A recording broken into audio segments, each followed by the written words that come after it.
Alright. Well, that was dumb. For some reason, OBS changed the microphone to something else. So, anyways, Oliver, first of all, thank you for showing up and pointing that out. Otherwise, I would have been talking on here forever without ever looking at OBS and seeing that I was mute.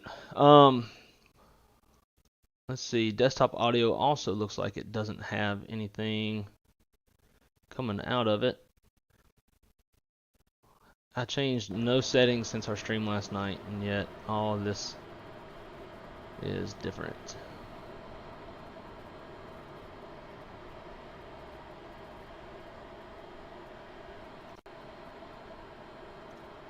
Alright.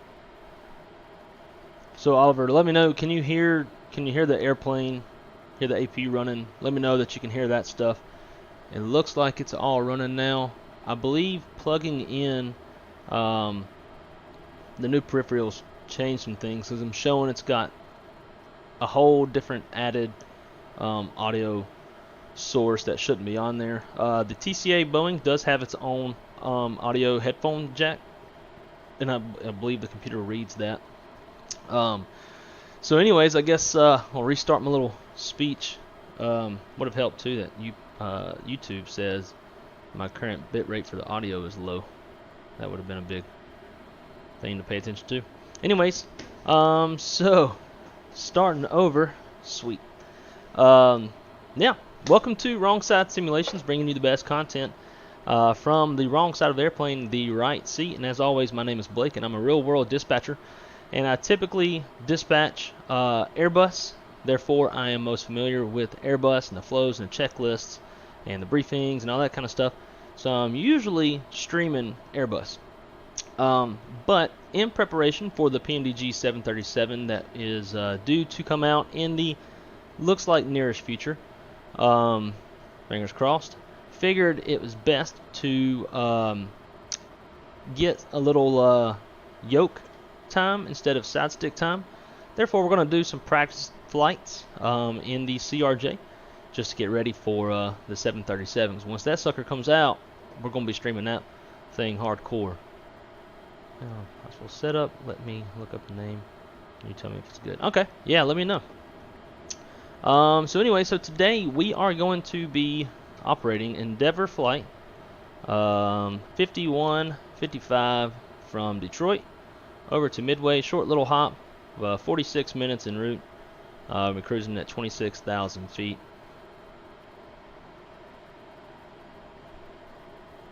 Slate MR Gaming Desktop Intel i7, 16 GB memory, NVIDIA RTX 2060, and 480 gigs of SSD, 1 TB. Yeah, that's definitely a good setup. The only thing that I would increase is the VRAM. I would take it from 16 gigs to 32 at a minimum. I've talked with Jetline Systems, the guys that built my computer. They did a lot of extensive testing on the flight sim before it came out, and their testing shows, as well as I believe the recommended by Microsoft and Asobo, is 32 gigs. So it'll typically, when you're really putting a heavy load on a computer from the sim, it'll push about 16 to 17 gigabytes of VRAM, and you don't want to top that out. You want to be a little bit higher than that. So I would put a minimum of 32 gigs of VRAM in your computer. Everything else looks good.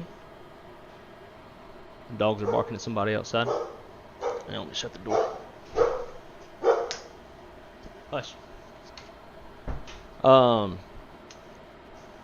That 480 gigabytes of SSD, that could go a little fast. The simulator itself takes up, I believe, about 130 gigabytes or so. And then once you start throwing add-ons in there and that kind of stuff, you might see that memory start to deplete pretty quickly. That's just my 10 cents. I have a terabyte of SSD, and now I've bought a lot of airports over the past year and a half for the simulator.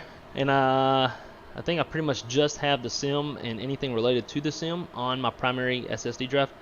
And I think I'm sitting with about 300 gigs left. It goes pretty fast. Alright, so let's jump into the flight. And I did go ahead and turn on the APU. The lights on the Honeycomb would not turn on without the APU being on. Just doing the ground power isn't enough, I guess, to get the Honeycomb to recognize that the power on the power is on the aircraft. Therefore, the lights haven't come on. I guess from the angle that I put the camera, I'll have to change this in the future. There are annunciator lights that are on, like low oil pressure, low fuel pressure, anti-ice, park and brake. A bunch of that stuff's on.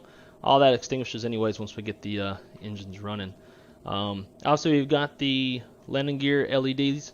Those will turn red once we go gear up while it's in the transition, and then once the gear is retracted, they will extinguish, and then once we're gear down in transition, they'll be red, and then it'll go to 3 green again, which is pretty cool. Other thing that I really like about the Honeycomb, hang on, I just heard somebody come in my house.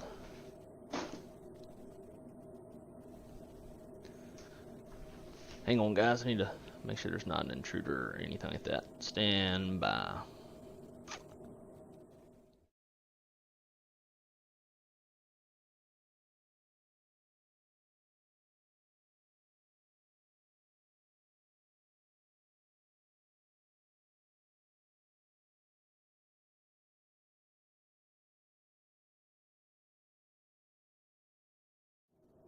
Alright, we are good. It's just my roommate. Seen some weird vehicles outside, so I was a little curious. Let's see. After the stream, go into the stream and we'll be a regular there since it's the second stream of that person, and of course be a regular here. With that being said, I don't want to use my name, so any ideas for a name? Try, at least my idea for my channel was to find something that is different and sets your channel apart from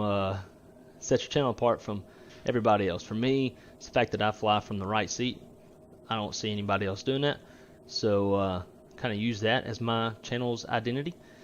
So I guess, you know, do something along those lines. Try to be creative and aviation oriented if it's going to be a flight sim channel. That's about the best advice that I have. Obviously, I'm still pretty new at all this stuff. So let's see, where are we at? Oh yeah, so the back on the Honeycomb, one of the things I really like, and y'all will see me do a lot on this stream, is most of the autopilot functions. Get back where you can see it. Most of the autopilot functions on the Honeycomb do work. I believe altitude does not, but heading works, speed works, vertical speed, approach, arm works, a lot of that stuff. And once it's enabled, the lights will turn on. Same with the autopilot button. When autopilot's engaged, the light comes on. It's pretty fun to look at, and it's a lot more fun to have an actual tactile feeling on something instead of using a mouse and a scroll wheel to change. So let's roll through. Let's get the aircraft set up, and then we'll set up the FMS and go from there. So ground power is on. We can disconnect that since we're on APU power. Nav, fuel pumps stay off. Hydraulics can stay off for now. Packs we can turn on. Reciprocator fan can come on. We have no cargo in, animals or anything, so we'll just leave that the cargo air off. We'll warm up the airplane a bit because it's a little cold outside here in Detroit, and the ice will stay off. Our windshield heat comes on. Probes come on. Probe heat. And then everything else, no smoking, we'll put that on. Leave the seatbelt sign off till we're done fueling. Arm the emergency lights. For the GPSs, we'll get those aligned, and everything else should be good for now. We are going to try flying on BACEN. I don't think there's any controllers. I'm not super proficient in this airplane yet, but we'll give it a shot at least. Give us a little bit of background noise while we're getting underway. Alright, let's take away the second camera until we're about ready to go. So we are in Detroit. Throw that in there. DTW over to Midway.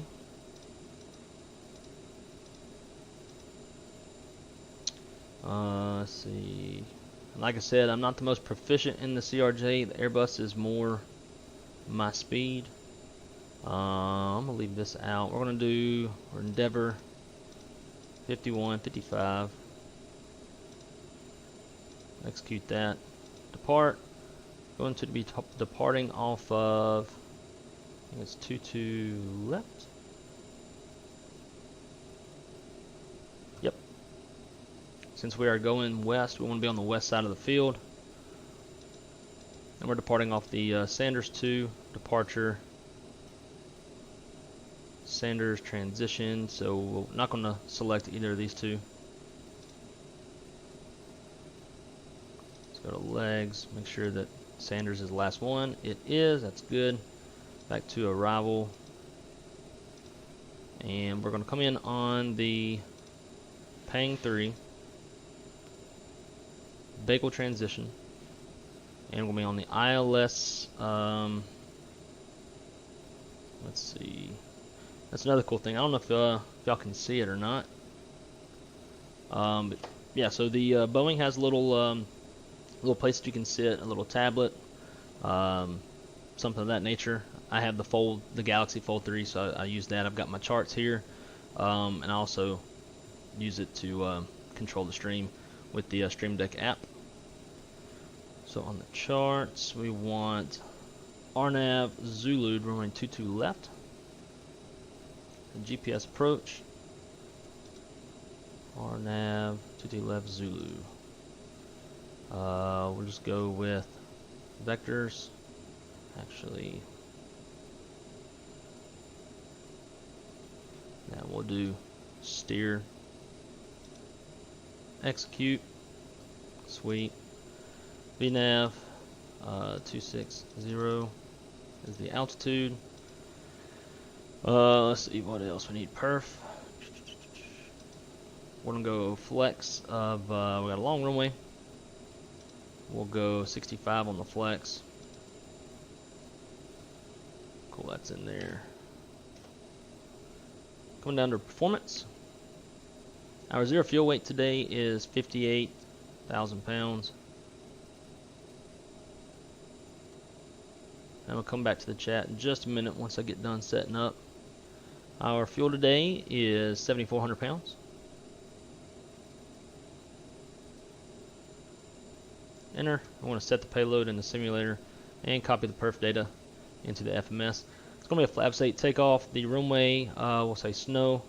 I'm going to set all there.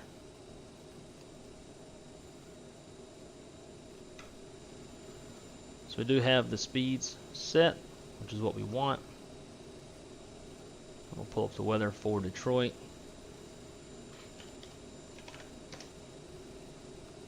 Altimeter is 3039. I'm just going to push B, see if that works. Yeah, it's close enough.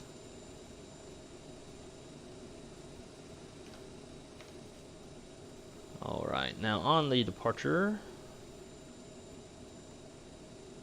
top altitude is 17,000. So let's put that in there.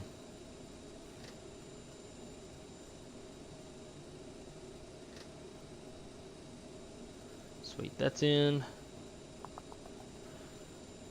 That's so weird flying this from the Airbus.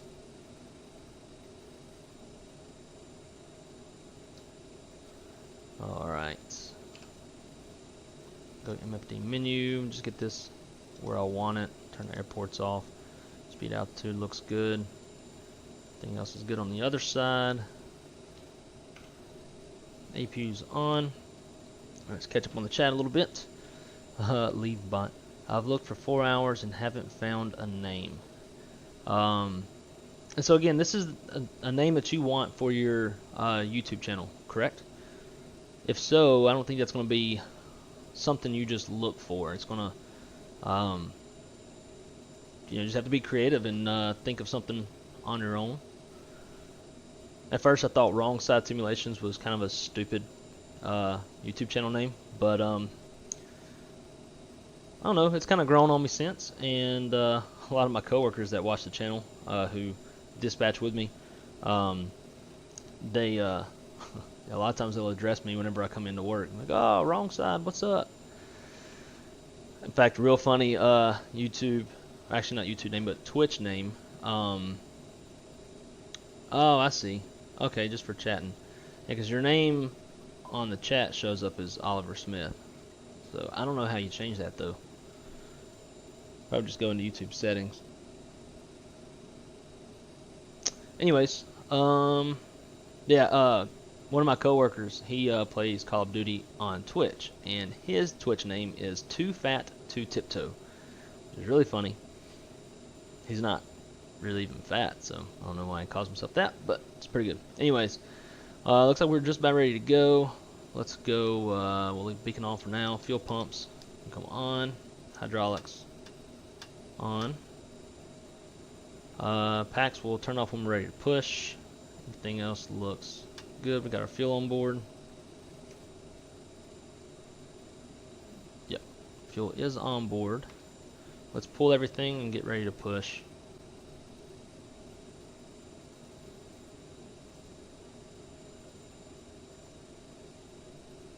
Cockpit to ground. This is ground. Stand by. Captain, the cabin is secure. All passengers are aboard. Trim is going to be 7.2. We're probably going to go a little bit lower than that. I've noticed whenever I'm taking off in the CRJ, the stab trim that it gives you seems like it's a bit excessive. It tends to want to really nose up a little too hard, so I'm going to go a little bit less than 7.2, probably around 6.0. All doors and hatches closed and all ground equipment is removed. This dude's ready. The parking brakes are set. You may beacon lift. on. Blah, blah, blah, blah, blah. Parking brake set. Lifting the aircraft. Packs will come off. Looking good. Tony Sanderson says, why is it called wrong side just because you fly in the FOC? Yeah, so at least in my opinion, if you any other YouTube channel that you watch, everybody is flying from the left seat, right? Everybody wants to be the captain. If you ask a lot of people in the flight sim community, flying on the right seat would be the wrong side of the airplane. So I've always flown, I wouldn't say always, but at one point I was a left seat flyer just like everybody else, and then I got a throttle that was a left-handed fighter style throttle, and when I finally got the Airbus TCA throttle and now the Honeycomb, I was like, you know, I'm just never going to go back. I'll just stay in the right seat and do something a little bit different from everybody else. So wrong side of the airplane, wrong side simulations. Alright, took the words out of my mouth, Tony. I was about to say that. Now you know. Alright. So again, as my disclaimer, I am not a CRJ person by any means. I'm very restricted in how much that I know about this airplane compared to the Airbus. I've spent a lot of, I mean, I've spent quite a number of hours in the jump seat of a CRJ as well. But parking brakes are released. Their checklists are 20 times longer than Airbus checklists. It will start in the sequence. All right.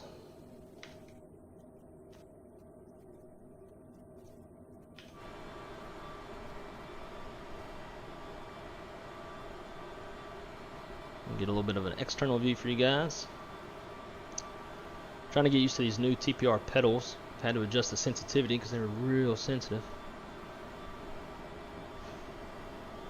And we're going to want to go. Let's see.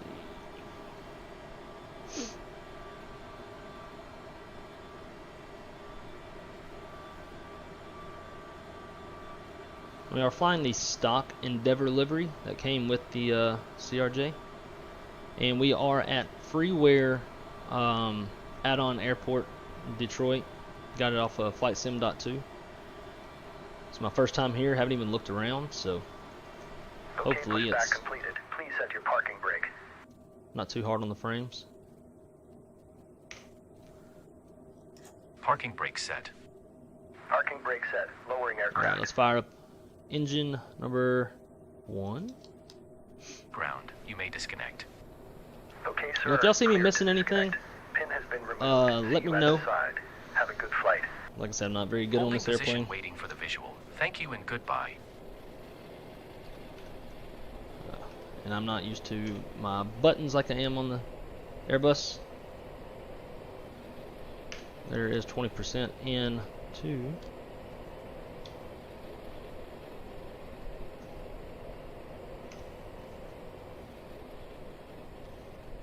I have 2 hours to decide a name. He's going live in 2 hours.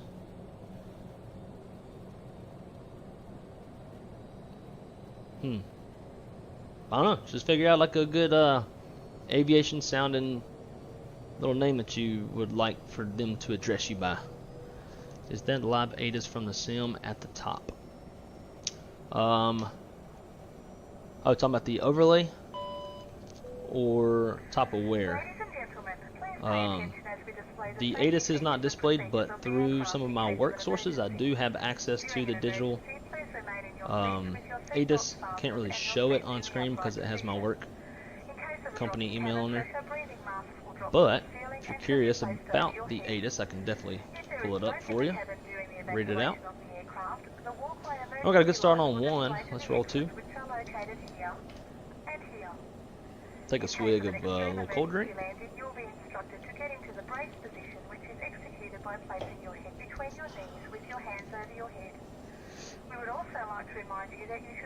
And I hate the flight attendant on these airsoft planes.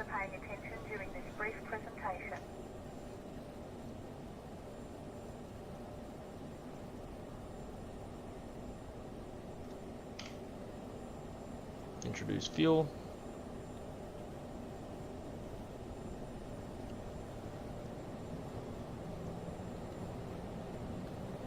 I am a flight dispatcher. I can't say what company, just because you never know with sensitive security information policies and stuff like that, what they may or may not consider sensitive security. But I am a real-world flight dispatcher. I do all the flight planning for the pilots. I work at a Part 121 major carrier in the States, and basically, you know, figure out the route and altitude and fuel, all that good stuff. Kind of develop the game plan for the pilots, and while they're airborne, help them out with any mechanical emergencies, medical emergencies, any routing issues if there's thunderstorms or severe turbulence, etc. We're kind of the eye in the sky for them. Keep everybody safe while they're en route. All right, so we got a good start. Back up to the overhead. Pumps or packs can come back on. We can kill the APU. Supposed to wait for the APU to completely shut off before you close the door, but I'll forget, so we're going to go ahead and do that now. And then we're going to go stab trim, mock trim, yaw dampers. We got the what is that? That's our I don't know what that is, to be honest. We got our, I guess that's transponder shit. I don't even know. 122.8 is in the box, so that's good. Set up there. Flaps, we're going to go flaps 8 for departure. And then our trim, we're going to make it 6.0.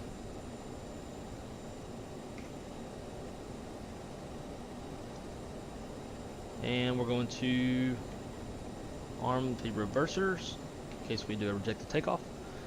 And I believe we are set. Yeah, we have an overlay on the stream at the top, shows heading, altitude, departure, airport, arrival. Yeah, so that's just the very general flight details, so that you know where I'm leaving, where I'm going to, what time we're landing, call sign. I don't know why it didn't pick up the aircraft, but it's a CRJ 700, and etc. Also detects my landing rate whenever I land, which today will probably be pretty hard. Last night it was a negative 31 feet per minute, which is pretty smooth, but that's an Airbus, and that's my plane of specialty. Oliver, is it true that ground crew are called below wing? Yes. So below wing operations are your rampers, and above wing operations is your gate, ticket counter, all those good folks. I actually started my aviation career doing both. I worked in a small town in Monroe, Louisiana, throwing bags and working the gate, ticket counter, ramp, cargo, de-ice, ground security coordinator, any and everything there was, I was it. And that's how I got started. Then I learned about dispatch. Went and got my dispatch license in Dallas at Institute of Flight Operations Dispatch. Then I got a job at my last company. It's a little regional in St. Louis, Worked there for 2 years, and now I am at my current company.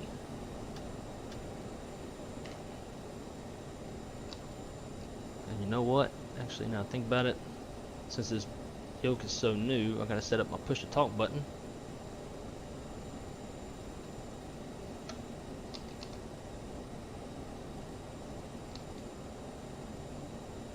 It's like my radios aren't even on. Great. So what are we doing wrong? Just bear with me real quick, guys.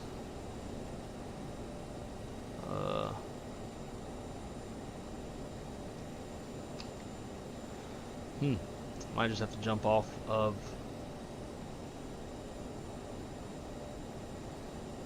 I used to be tow certified on this airplane. Now I don't know what I'm doing anymore. Why is this not? Want VHF1.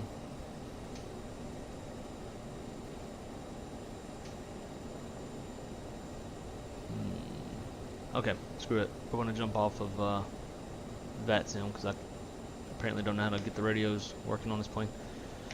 Let's get out of here, and we'll go camera 2. I do have the TCA side stick still set up on my right side, using it as a tiller.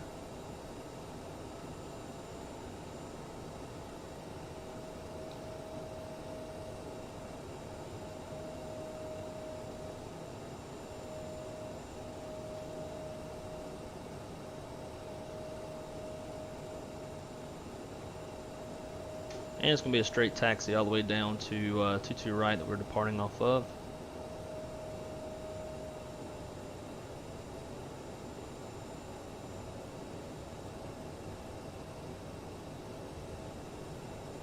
Oh, that's pretty cool. Got the Spirit hangar down there. I didn't know just how extensive this freeware airport was going to be. Also looks like the terminal ahead has the blue trim that it does in real life. Let's see. Might put my name Blowing, something like that. What are other nicknames I can use related to aviation like that that could sound nice for a name? Oof. I have to think. Tell you, once I get airborne, I'll devote a little more brain power to it.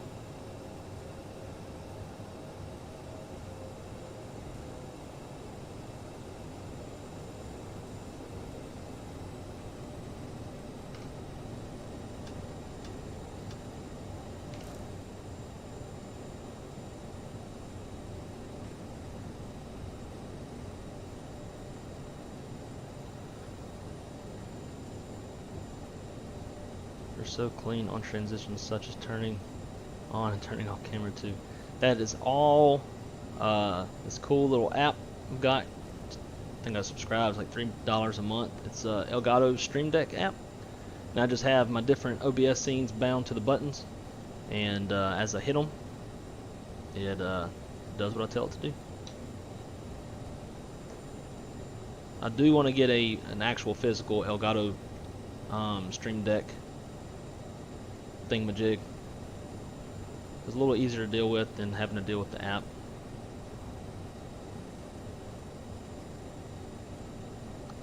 Alright, so let's do some flight controls check. Hope we don't run off the runway. What is my camera doing? Here we go. Full left, neutral. Full right, neutral. Elevator, full up, full down, and neutral. Can't do the rudder because don't have it like a nose wheel disconnect. Actually, that reminds me, turn that on.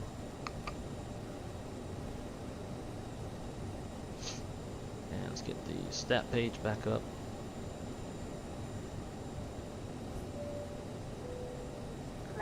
Here comes Yankee 10 up here on the left.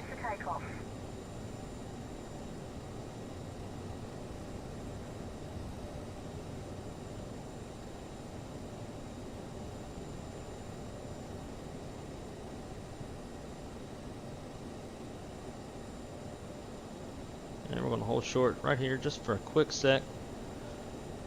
Set parking brake and just make sure everything else looks right. We do have a good, at least I thought we did. I guess we have to get rid of the parking brake for it to tell us takeoff config. Yeah, tail config is okay, so we know we're good. We're in good takeoff configuration as far as I know. As far as I thought the radios were good. Weather radar can come on, not that it uses it. We're going to climb to our initial altitude. It's going to be ratio at or below 7,000. Now we're just going to go straight to top climb because I'm not good enough this airplane to meet cross constraints yet. 7,000. Cool. Have you ever had a lifesaver? Yes, like long ago. If not, I would have to read lips. It's pretty funny. Alright, here we go. Bear with me. Like I said, I'm not a pro with this airplane. This is going to be struggle bus all the way.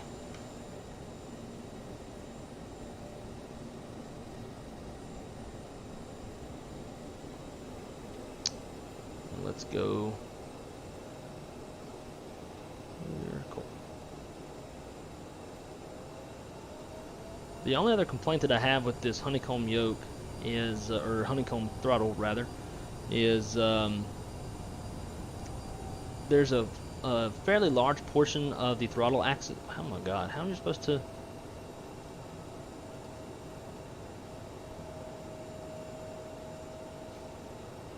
can't see anything on the runway. Barely got these lights. Alright, this would absolutely be a toga takeoff for runway contamination. But we've already put in the flex, so we'll just go with flex. Alright, here we go.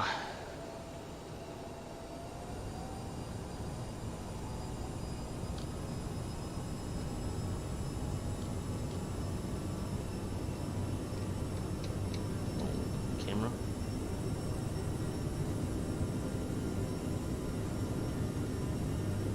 It's 80 knots. Man, these pedals are sensitive. There's V1 and rotate.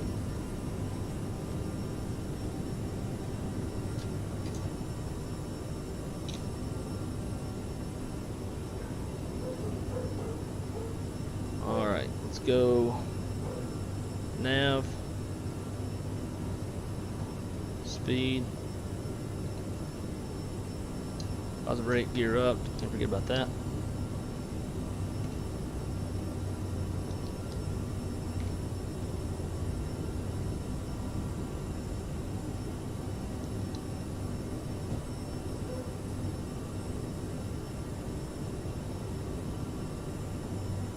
Why am I not getting?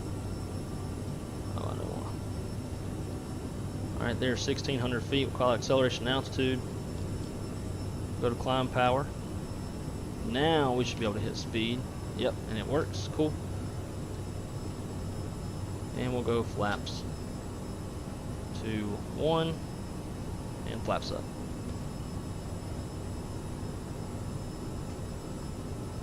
But what I'm curious about is why in the hell am I not getting vertical navigation on my flight directors? Let's hit it again.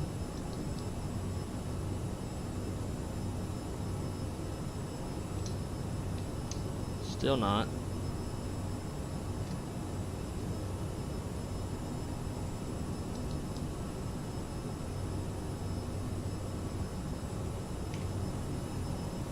We are in climb.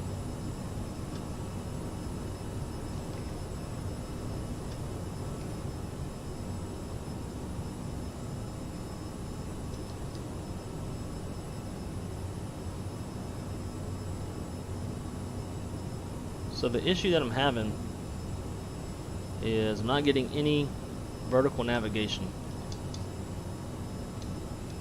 This should at least tell you based off of, we're basically trying to tell the airplane to pitch for speed, and should have this little vertical bar right up here. And I'm not sure why I'm not getting it.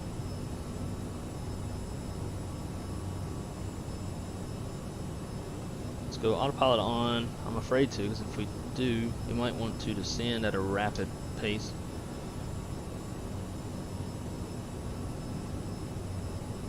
.245 indicated.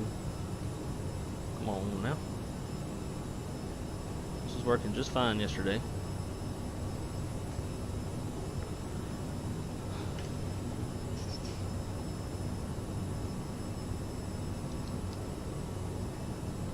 There's 10,000.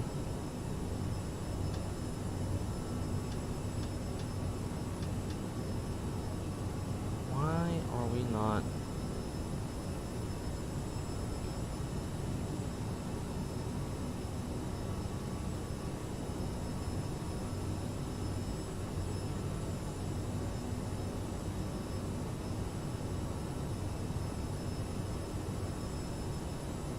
All right, now we're getting to it. The bar should start coming up. Nope. So we should be pitching for speed. Let's go 280.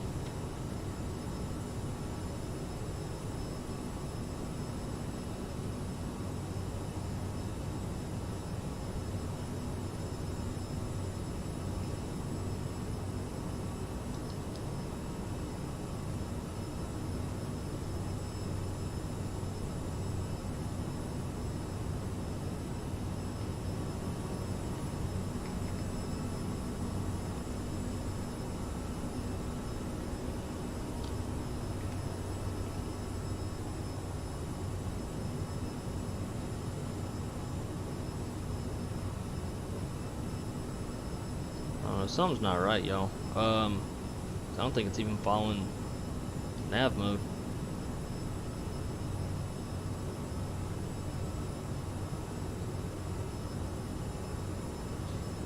I did some test flights in this airplane yesterday and it went just fine.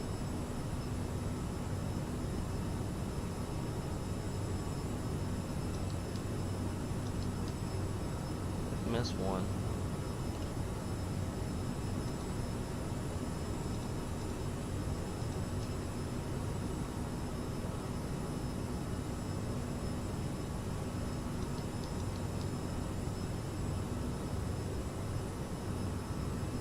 Damn, I might have to hand fly this whole thing. Alright, we're gonna go up to final of 26.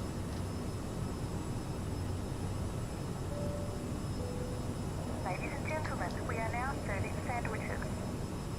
Alright, looks like now it's doing.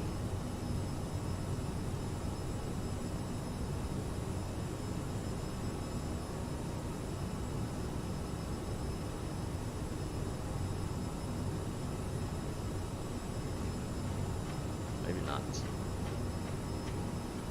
I don't think the autopilot's even coming on.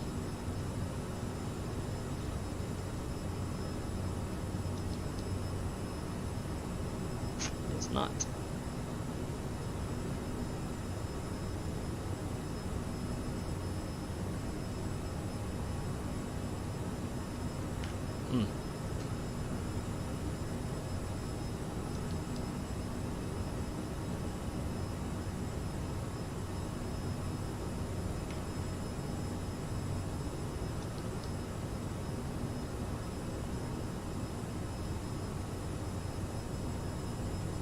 I guess we're gonna be stuck hand flying the whole damn thing, cause that's gonna be hard to do though if it won't even give me a good nav. Typically you would hand fly using the flight directors and we can't even do that.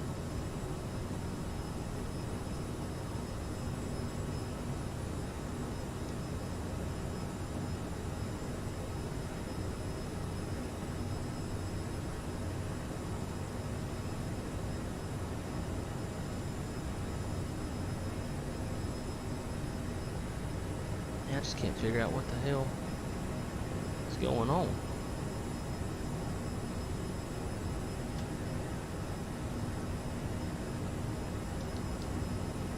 Autopilot won't engage.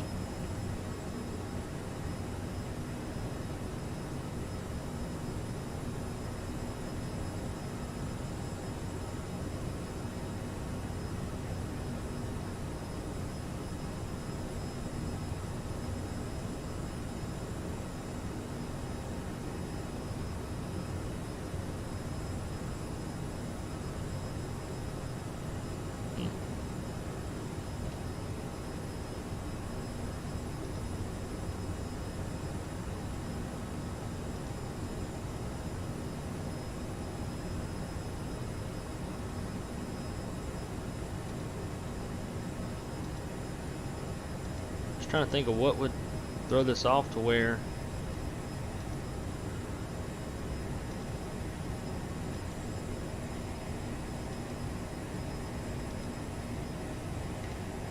I don't know.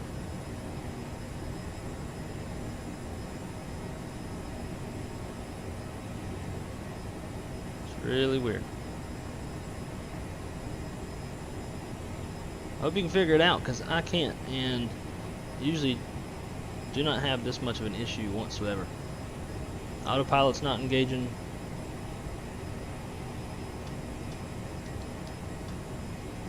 Obviously, if it was engaging, we'd hear the autopilot disconnect.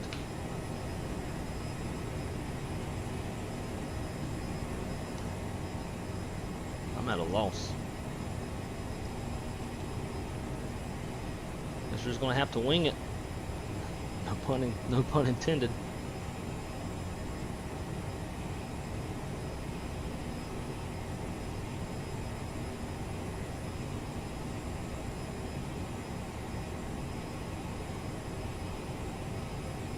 How do you like the TCA Boeing Yoke?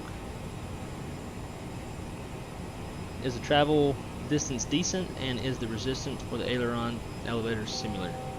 I love it. 1,000 to go. This Yoke is a game changer. And I'm sure you've watched all the same live streams that I've watched with Blue Games and Captain Canada and all those guys who are showcasing it. But for real, like they no words really put it, or don't really give it justice for how awesome it is. The pendular pitch axis that it has is phenomenal. That's probably the biggest game-changing part to me. I do have the Honeycomb Yoke, and having this pendular pitch axis is, compared to the shaft coming in out of the box, and man, there's just no comparison. You can really butter some landings with this thing. You have a much better pitch control than with anything else I've used. I've used the Honeycomb, I've used the Satec. Just bear with me, guys, while I try to get this thing, the power and the trim set correctly for cruise.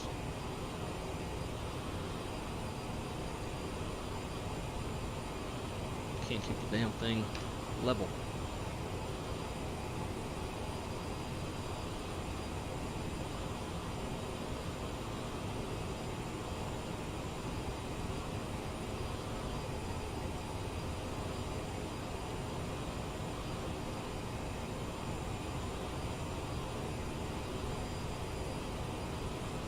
Trim is extremely sensitive.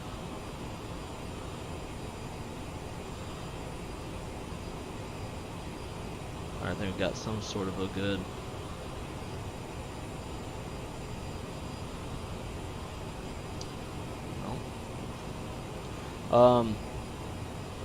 anyways, the resistance is awesome. I did put the fourth spring in there for the pitch, and feels just right. And as far as the roll, it's not exactly 180 degrees. It's pretty close as far as the roll goes, and it does have a fair amount of resistance. The more you roll the yoke, the more resistance it gives. I would highly recommend it, like above any other yoke I've ever used. Absolutely worth the money. If you don't want the throttle it comes with, I believe in March they're going to sell it as a standalone. But I went ahead and bought it, and I'm just going to sell the throttle on eBay or something. Somebody online said turn on avionics bus on the Bravo if you have it. Oh, maybe. Cause those buttons were doing something to. Okay. Let's see.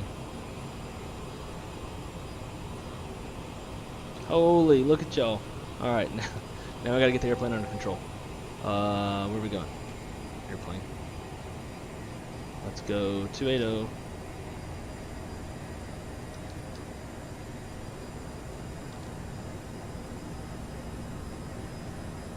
And just flew right on by that.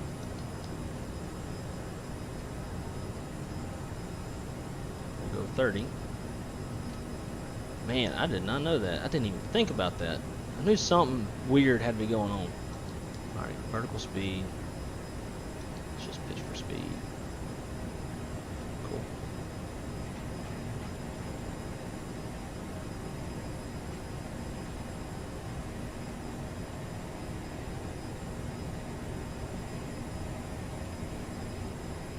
Alright, now I feel a lot better. Boom, there we go. Alright, good. Right turn.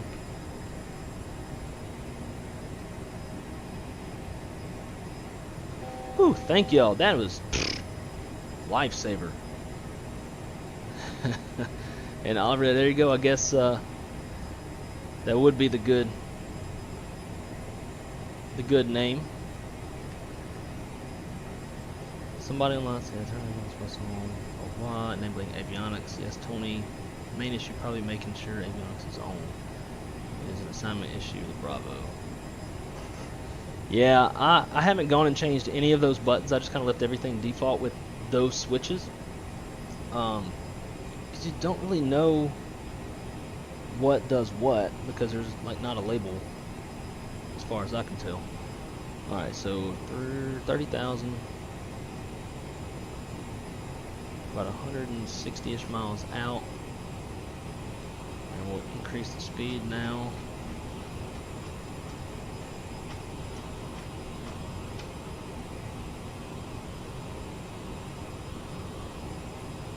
And we'll just slowly increase. Man, thank y'all. I've heard of other streamers like having issues resolved from people's knowledge in the chat, and now I'm seeing it firsthand. Ooh, there's some turbulence. One thing I have noticed though, a lot of times when I'm flying this airplane, I like to keep my heading synced with the direction that I'm flying. So naturally, like I would want to go into heading mode and then turn the heading to the direction that I'm flying. That way it's always synced, because the stupid button that's supposed to sync doesn't work. But when I select heading, even though I'm in nav mode, tell the airplane now. It's weird. It's got the heading light lit up, but we're in nav mode, looking at the airplane. But anyways, when I start spinning the heading, it puts the airplane into a heading mode and starts flying that heading, which I don't want.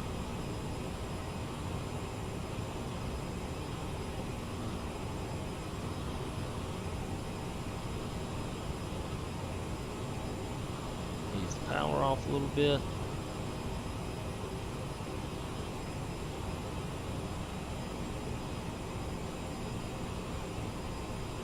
Cool. Now we can kind of focus back on the chat.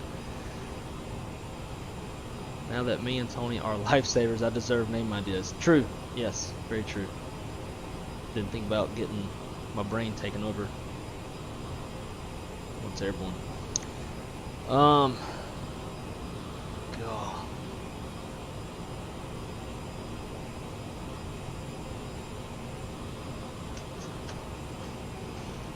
I'm not the most creative-minded person in the world.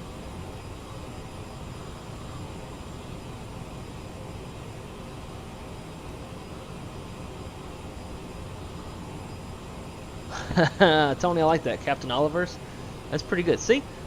Ask anybody but me. I am not creative enough. I like that. Captain Oliver's. That's pretty good.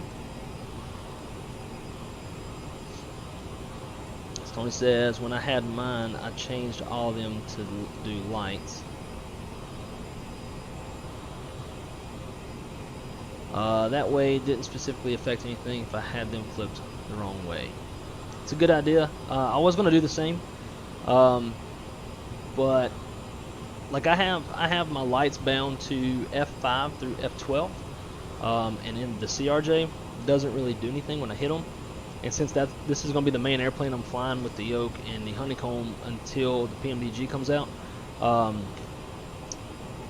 figured I wouldn't change those to lights, since if the keys don't work on the keyboard, it probably wouldn't work on the Honeycomb. That was just me assuming, and also being lazy because it was taking forever to get it set up. I do have a couple concerns about my Honeycomb, and let me know if yours is the same, because I might have to take this one back. Probably 25% of all the axes are dead. There's obviously the part below the detent. I don't know if that's supposed to work or not, but then even after that, like, it takes a fair amount of lever movement to get the engines to spoil up. Like, definitely well outside of the detent. I know the Bravo has had some quality control issues, so I don't know if maybe I'm just a victim of that. But how is your Honeycomb? Is it like as soon as you start giving some throttle, are the engines spoiling up, or are you having to go a little ways? I can't even set up the throttles correctly to the point that I'd want to in this airplane because of the dead part of the axes.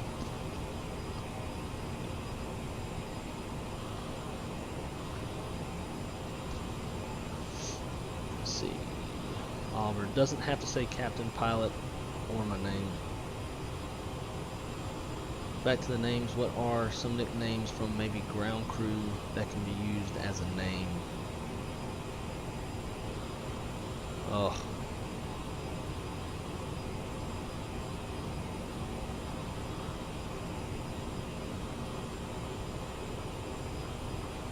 We definitely don't want to be anything above wing, because above wing's boring. Below wing is where all the action's at. Below wing is one option, just need more. Maybe something to do with marshal, like marshaller type. That's one of the biggest functions on the ramp. Congo Beats, what's the pushback program called that you used? It is called, I think it's Pushback Toolbar, or Toolbar Pushback. Let me see. It's in FlightSim.2. Pull it up for you.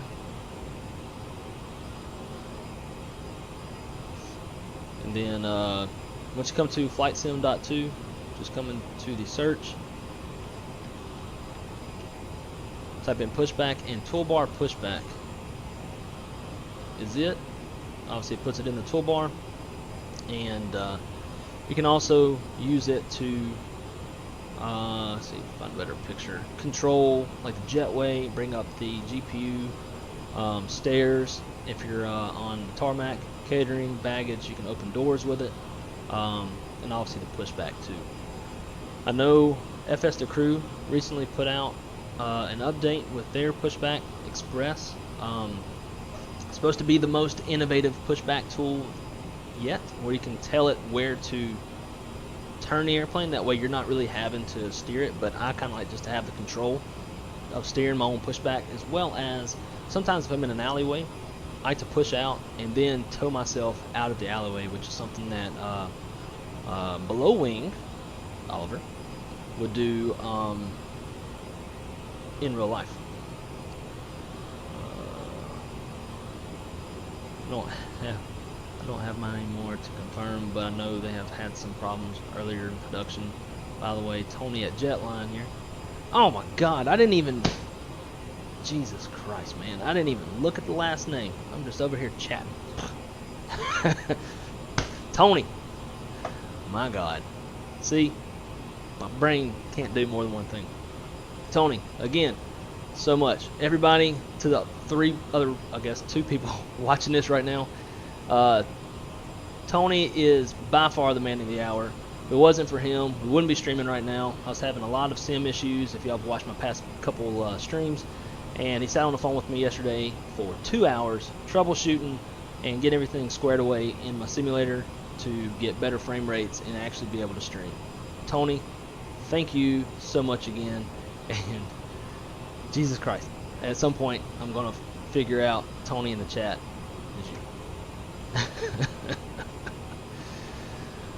And thank you for also helping with the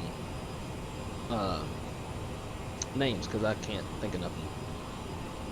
Pushback program was talking to you, and it seemed like it lifted the aircraft while pushing back. That is true. It did. Once you hit start pushback, there is some talking, some like automated voices and such, and it does simulate. And you can also turn it on and off if you don't want the voices and you don't want the aircraft being lifted. You can turn that off.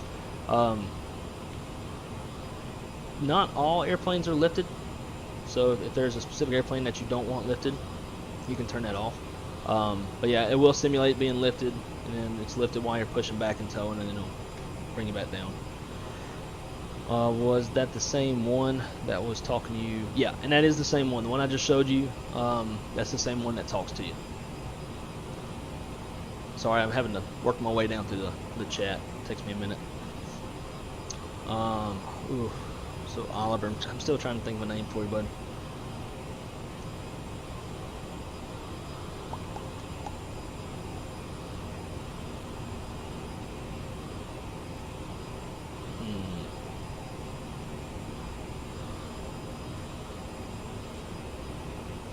Below wing marshaller. Is the aircraft lifted in real life like a 320 Spirit? Ooh, I should know the answer to this question. Honestly, I think it more so depends on the type of pushback tug that the ground crew are using. Some just use a tow bar, which I know that most of our ground crews use with our 320s. Others that are probably made for different types, that way they're having to use different tow bars. Different tugs do pick up the aircraft, so I believe it's more so based on the tug and probably not just the aircraft type, but I'm not 100% sure on that. I could actually probably reach out to one of my pilot buddies and find out. Any idea if it's easier is maybe nicknames we put for aircraft? Well, Oliver, what's your favorite aircraft? And maybe we can go from there.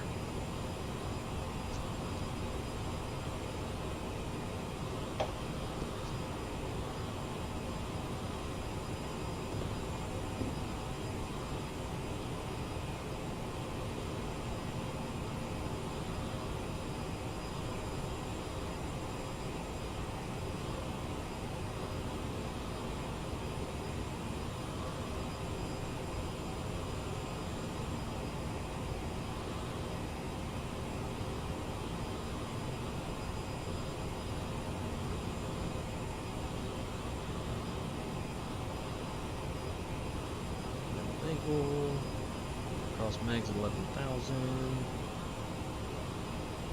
2 left. I'm gonna start working our way down. Come down to 11,000 feet, which I believe is the first crossing constraint.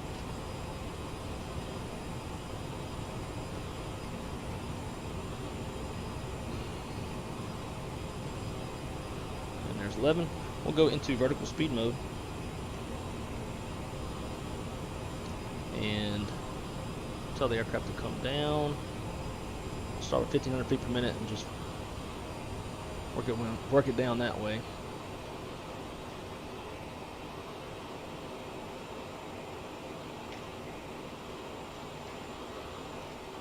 Then we'll slow the speed to 280.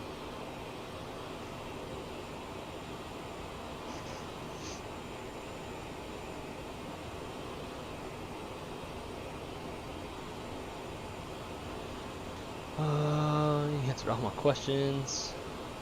I like the 320, 737, 777, A340.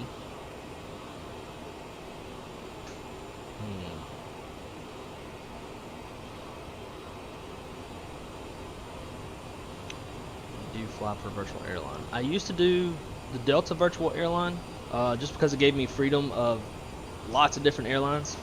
Have pretty much everybody.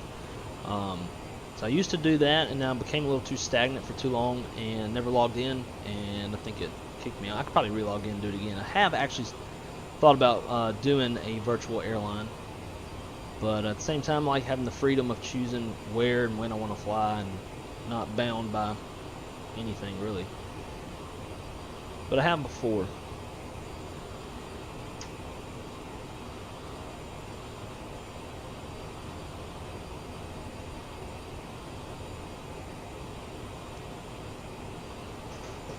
Man, I don't know. I don't know if I'm the one to be asking for names, because I said I do not have the most creative mind in the world. One recommended is that your title doesn't say Microsoft Flight Sim, so people type Microsoft Flight Sim, they won't find you. So you think people are more so typing in like Microsoft Flight Simulator 2020? So I thought about putting the whole thing, but you're limited to characters on like how many number of characters you can have on putting a title into YouTube. So I just do Microsoft Flight Sim.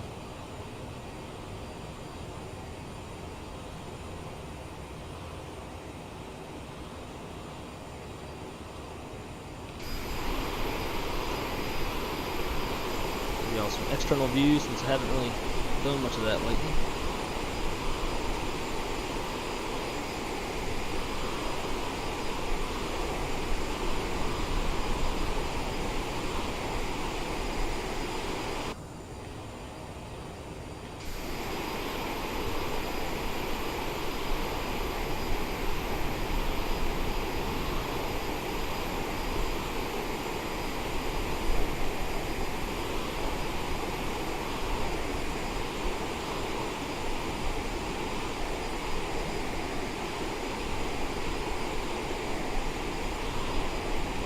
That's pretty realistic. I haven't heard of a virtual airline being that specific, and that is true to the Spirit standard operating procedures. I do know that and it's pretty typical in an Airbus altogether. At least at Spirit, I know they start engine 1. I've jump seated on them before. They start engine 1 first. Depending on aircraft type, if it's a Neo or a IAE engines or CFM engines, dictates whether or not you need a 3-minute or a 5-minute engine warm-up. Need the oil temperatures to come up, all that good stuff. So that's pretty impressive. That makes me kind of want to look into them, especially with all the Airbus flying that I do. You have to admit though, the CRJ model is pretty nice looking.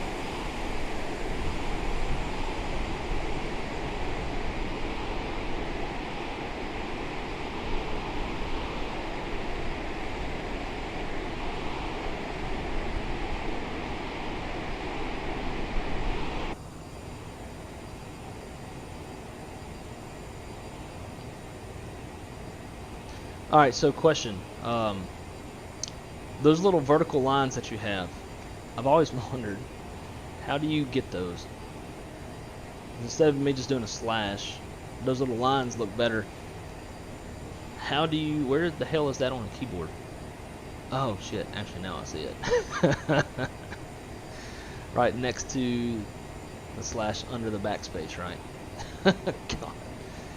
Maybe I'm getting old. Let's see, 11,000 at megs, about to cross megs, so we are a little late on that, so let's increase our vertical speed, go idle, and we'll go down 2,500 feet per minute, and we'll throw out the boards if we need to. Doesn't look like it, we can come down a little bit faster. Go 3,000 feet per minute.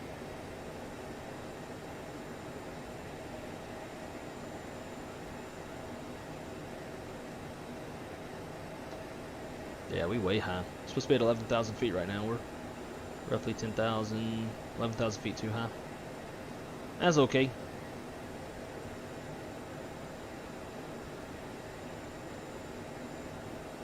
I saw Flight Sim live.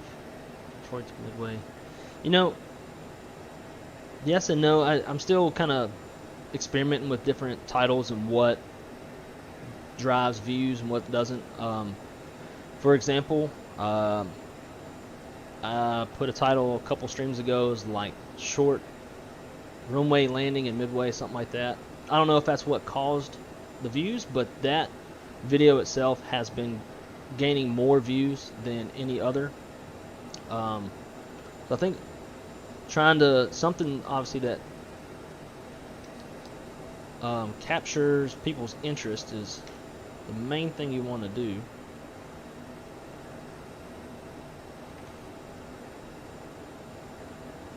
Oh, come on, that one ain't gonna work. Whatever. Alright, let's pull up the Detroit Addons for arrivals. Winds 230 at 9, 10 statute miles, fuel at 4,000, temperatures -8, dew point -18, altimeter is 30, 39. Simultaneous visual, runway. Oh, wait, why am I doing Detroit? We're not going there. We're going Midway. Duh. Just had it up for departure. Okay, Midway Addons info Mike. Winds are 200 at 7, 10 statute miles, fuel at 25,000, temperatures -11, dew point -21, altimeter is 30, 38. RNAV runway 22 left, approach is in use. Land parting runways 22, etc., etc. Nothing else of any interest. So 3039 is what we're looking for.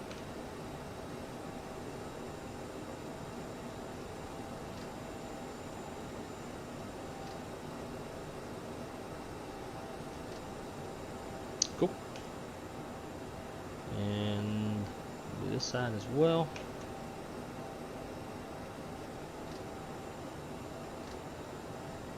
That one goes a lot faster. And then obviously, never forget your standby.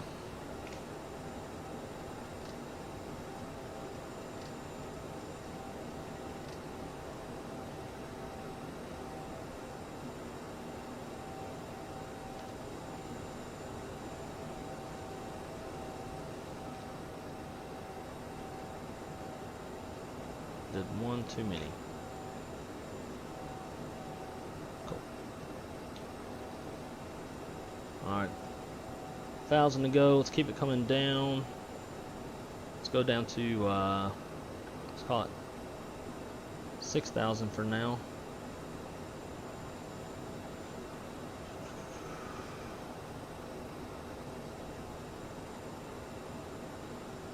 First altitude we want at steer is 3,000.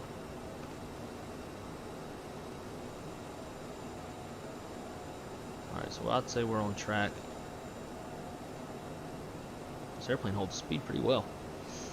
Let's see. Have you ever flown to St. Thomas in the sim, St. Thomas Virgin Islands? I have. Actually have it on a live stream. It's probably a few streams back, quite a few back. But I have flown there on VATSIM. And it was a lot of fun. I dispatch flights in and out of there every now and then. Typically the shift that I work, we're not doing a whole lot of Caribbean stuff at night. A lot of those airports close. But I have dispatched flights in and out of there as well. Slow to 250, below 10. Got them little boards out.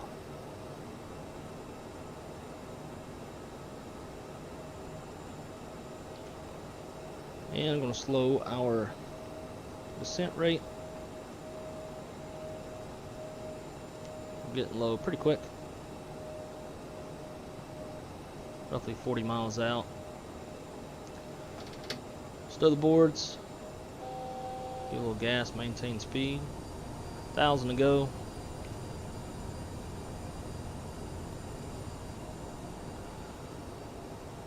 As far as my tablet go, to 1, 2, 3 section, hold this down.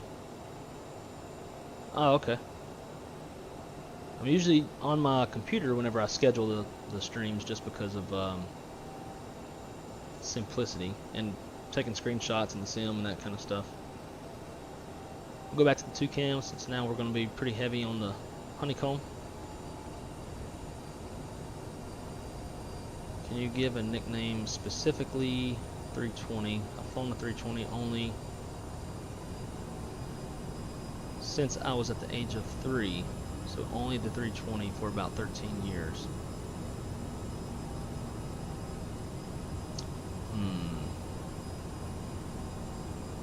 Probably something with a side stick since that's a big Airbus thing.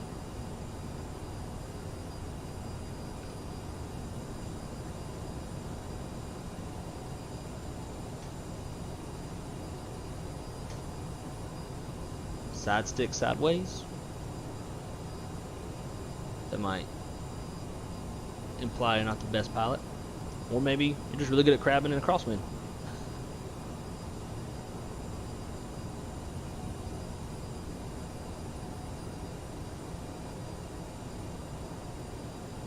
Our airport's roughly 35 or so miles out.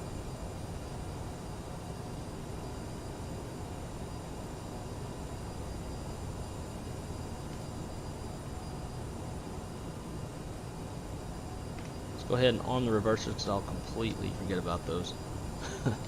Last time I flew this airplane, I forgot all about it.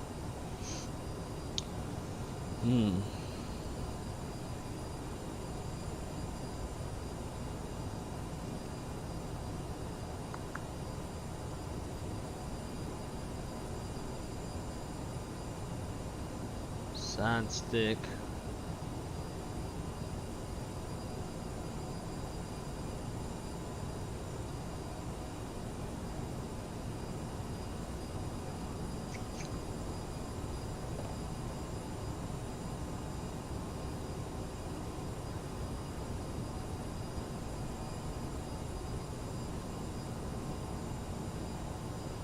You don't even have to give me credit. I don't even care. Yeah, I think I have a folder of some screenshots left I could shoot you. Yeah, join the Discord, and I'll see what I have, and if there's anything specific, I can always go take one for you.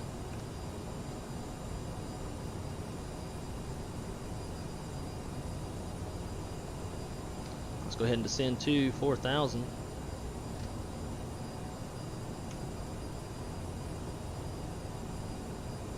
Vertical speed.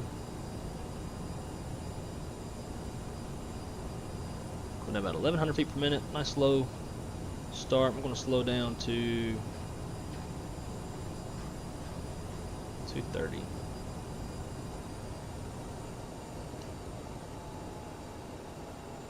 All that snow is real pretty.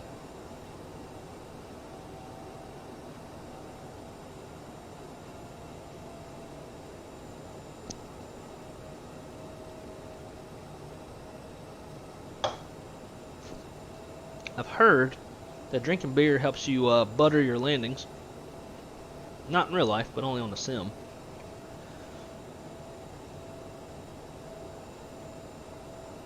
And if you're underage, obviously don't drink beer. If you like to not have a fat gut, also don't drink beer. Alright, I'm thinking we'll probably shortcut, cut out this whole. I don't need all of this.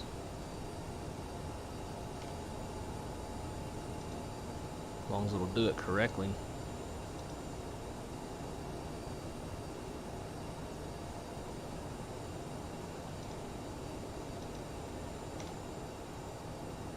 Yeah, we're going to shortcut. Probably shouldn't have done that since it's a pretty short runway and giving myself enough time to get set up, especially since I'm not the most proficient in this airplane, but whatevs.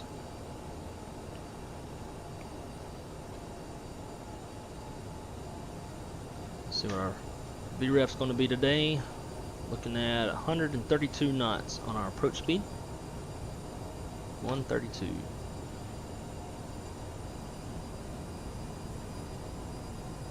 Descend a little bit early, but that's okay. I'd rather get low sooner than later.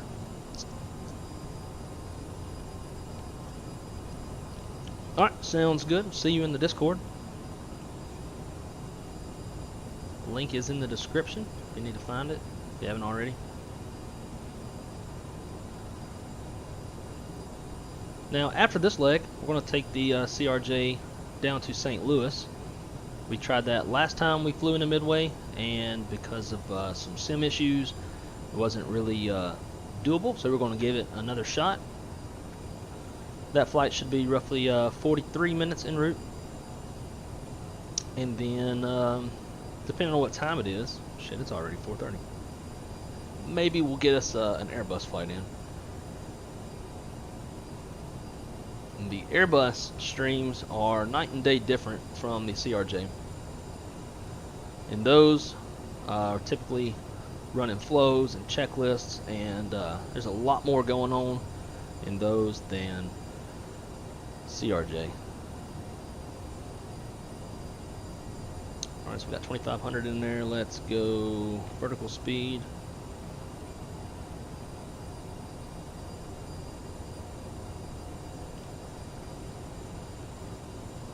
About 17 miles out. Yeah, so we'll just keep it at 1,000 feet per minute. And we'll slow our speed down to 210. I want to get set up early, since we are shallowing off the approach.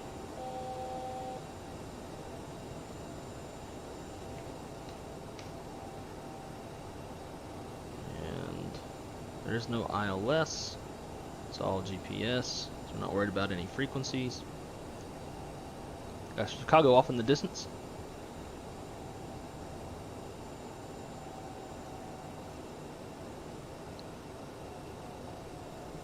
I thought I set that thing to not expire. Alright. Stand by.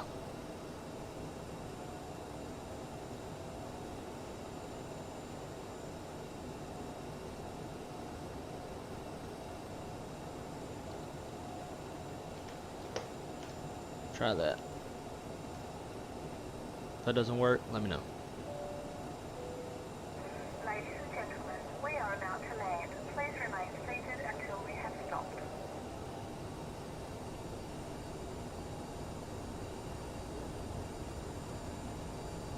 Alright, we'll go flaps 1.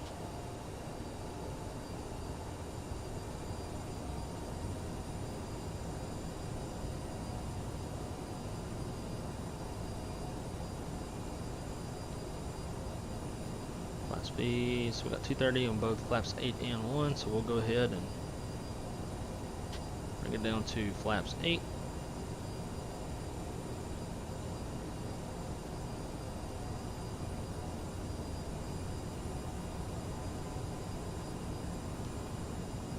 $10 miles to Mendo. We're going to be at 170 knots at Mendo. Let's go ahead and start slowing down.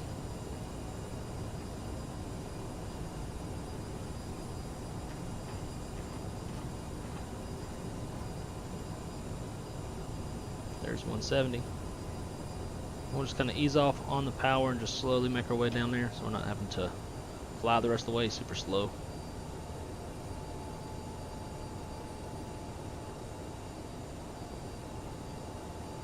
Cool. See you in the Discord.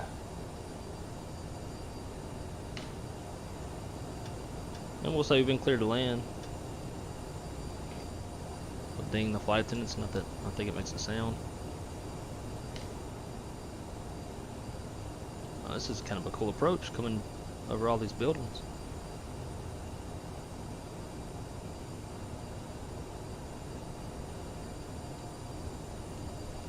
Alright, flaps 20 is also 230 knots. Let's go flaps 20. Flaps 20 is confirmed.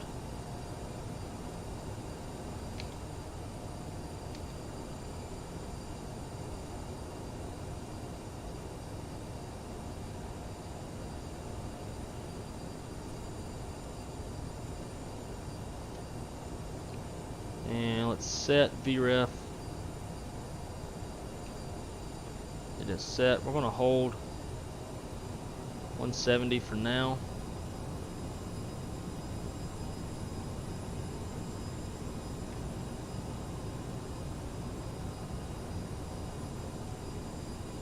I have no idea how to do a GPS approach in this airplane, so bear with me and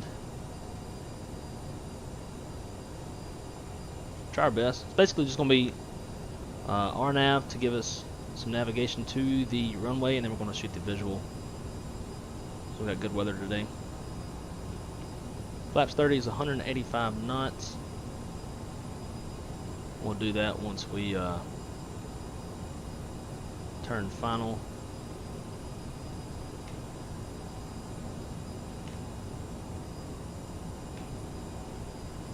Damn. It's kind of a cool approach.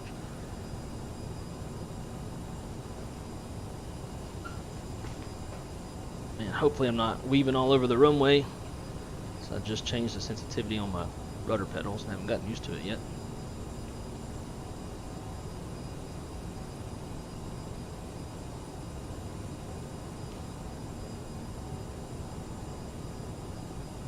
Let's go gear down.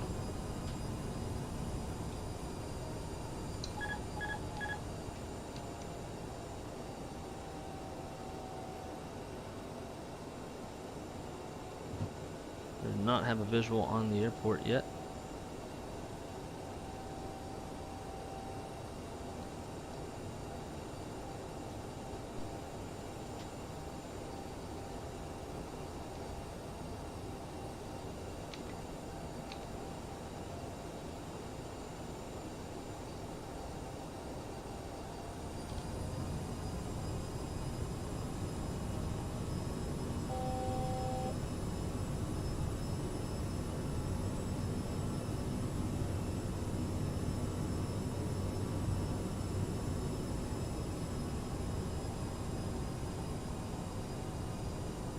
Alright, got it up there.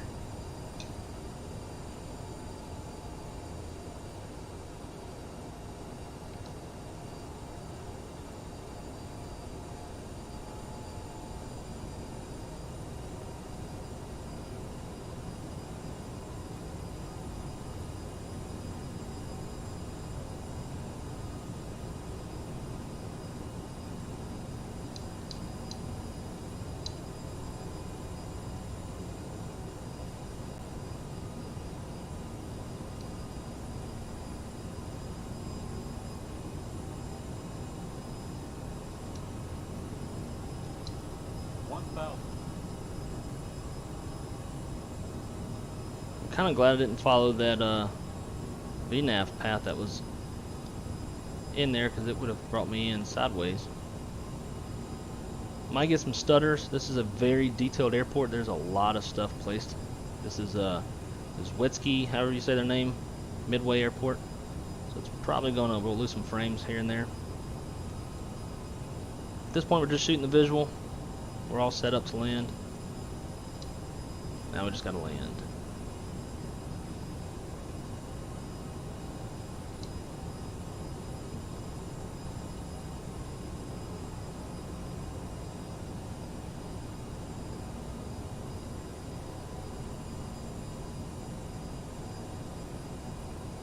A little high. Correcting.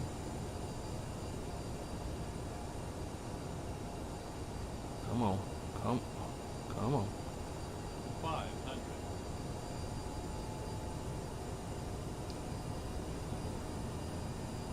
400.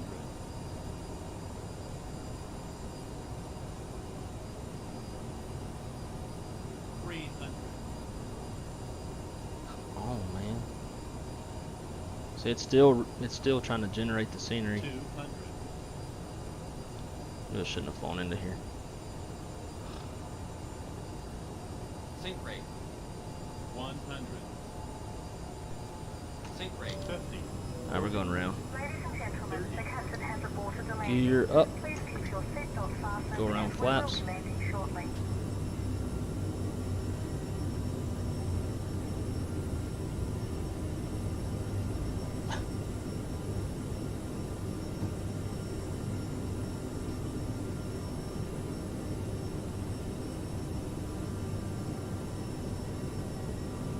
Well, this will probably be the last time we fly into Midway.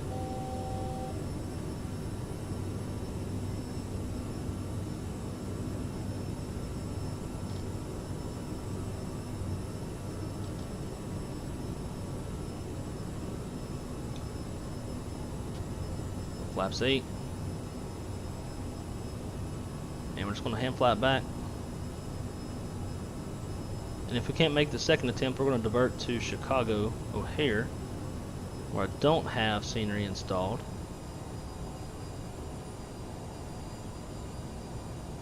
$2,500 is what I want. Let's hold that.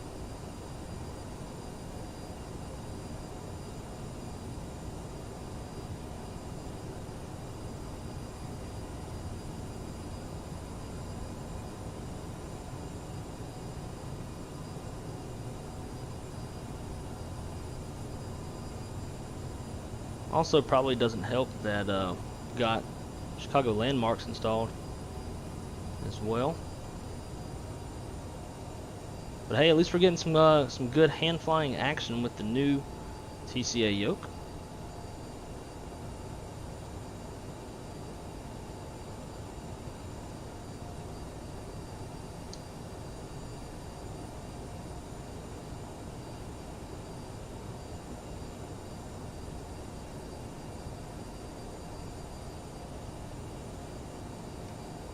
If we're able to make it in, y'all see just how detailed this airport is. I had a feeling it might kill the frames a bit. Let's go flaps 20.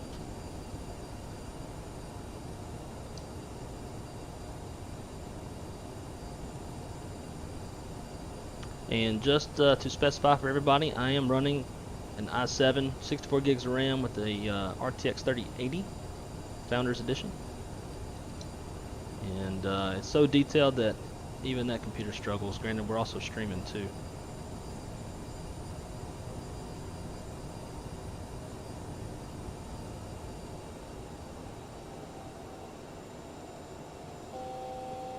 And we're just going to hand fly it and hope this ends up being a good blind turn.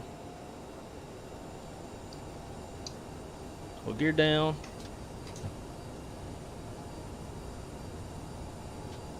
Flaps 30.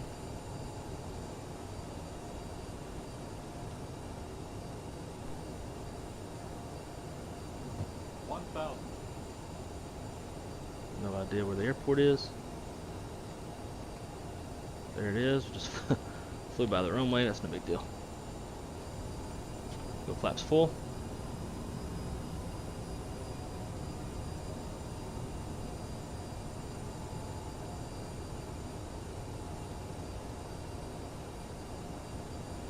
So I'm thinking, my thought process is that flying over the airport would have let it render more of the scenery that it needs, and then hopefully have better frame rates coming in.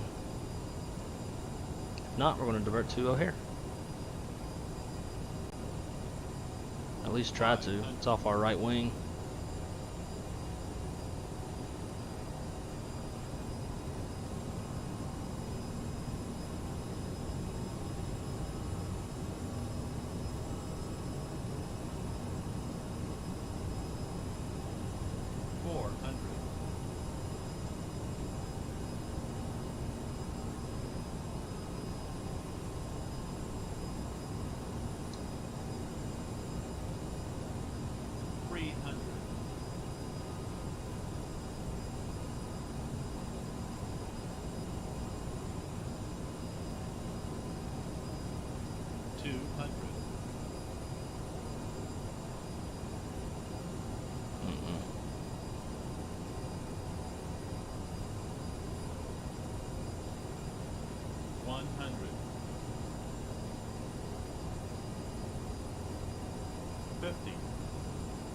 Jesus. 40, 30,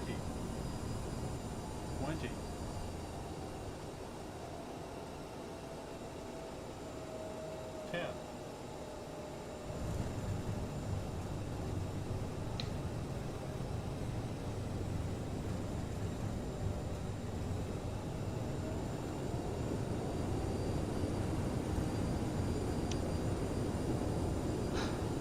So it's been buttery smooth all the way up to this point. So it's definitely the airport.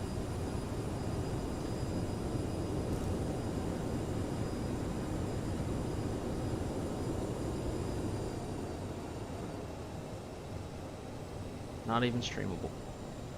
Well guys, this will be the last time that we ever fly into this airport. This is...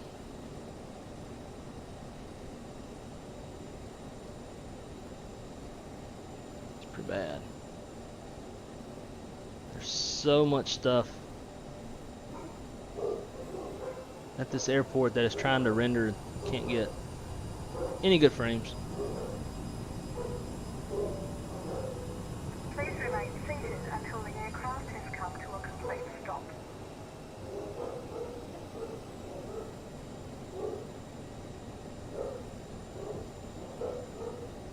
Watch as it turns towards the terminal, it's going to get worse.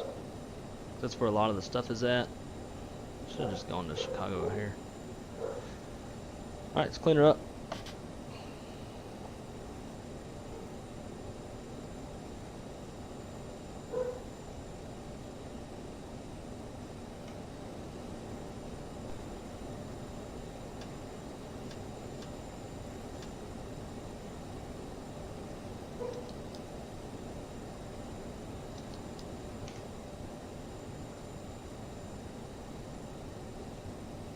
Still nice and smooth, even though it's shitty frame rates.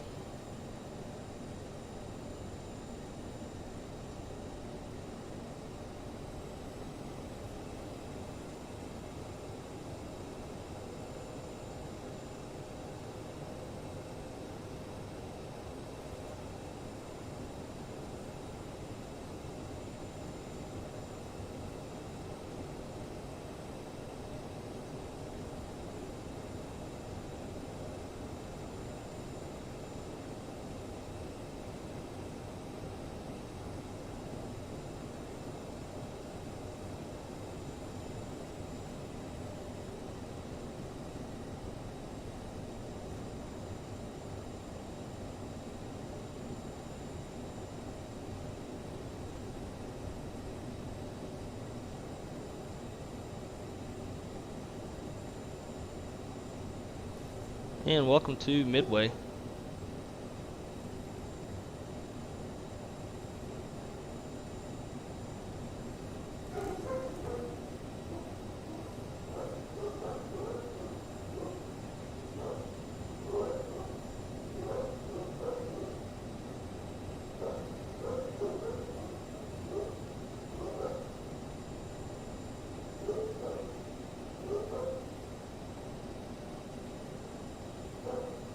So I did a review stream on this airport.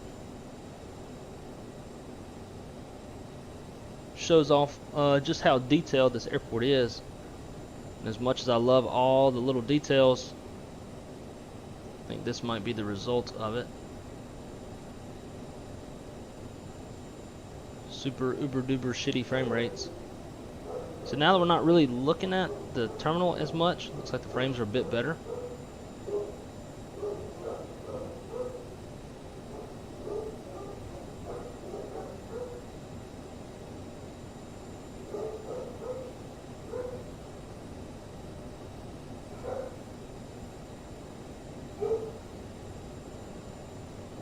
Anyway, let's do a test.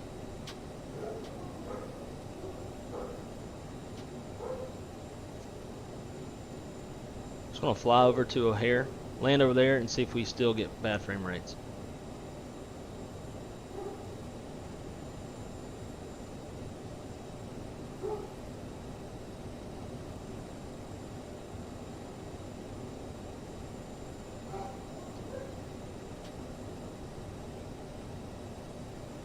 Trim 6.0 is good. Still got 3,200 pounds of fuel.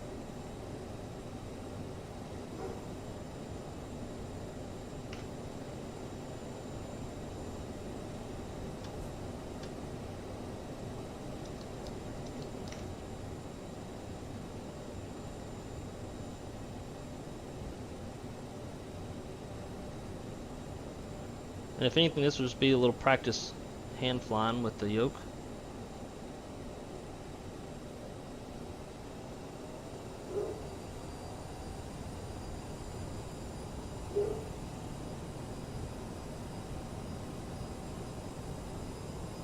It's good enough. Bring a little map.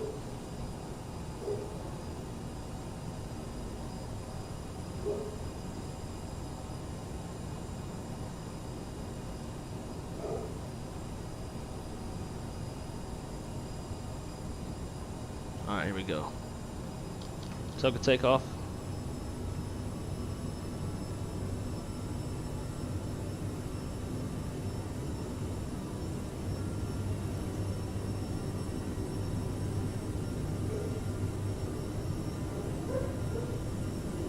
Knots. There's V1. Positive rate.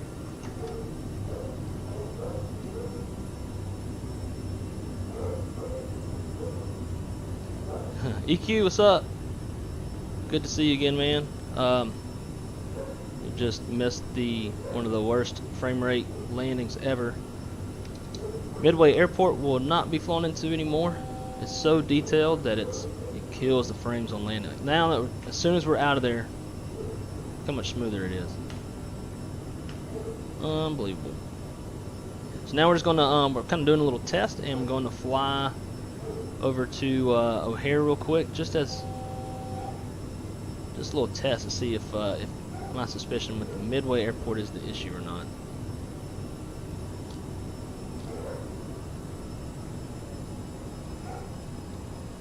Frames got so bad Midway we had to go around.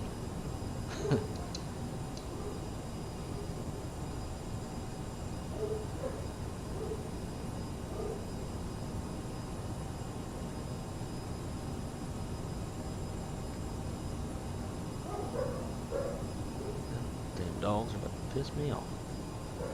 There's some folks outside across the street. We got 2 labs. They don't like people they don't know, apparently.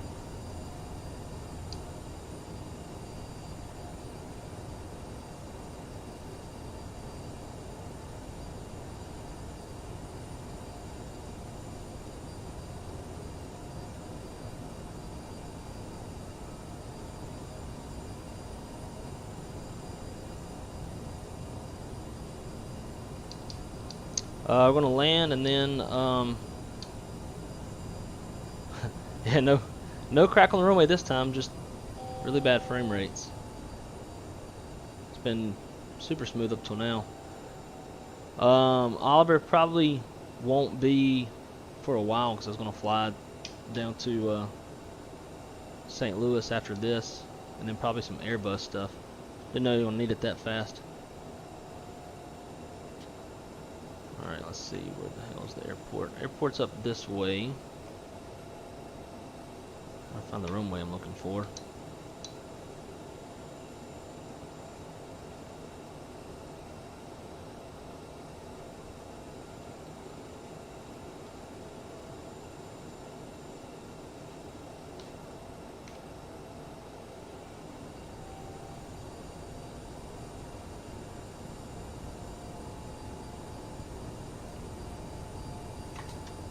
Gear down.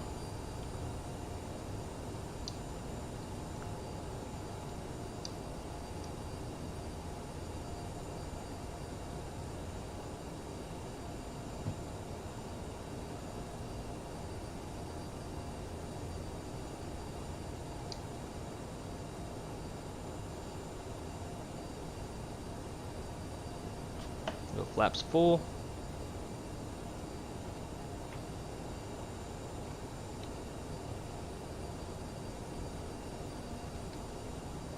I cannot pick out the runway. Ah, got it.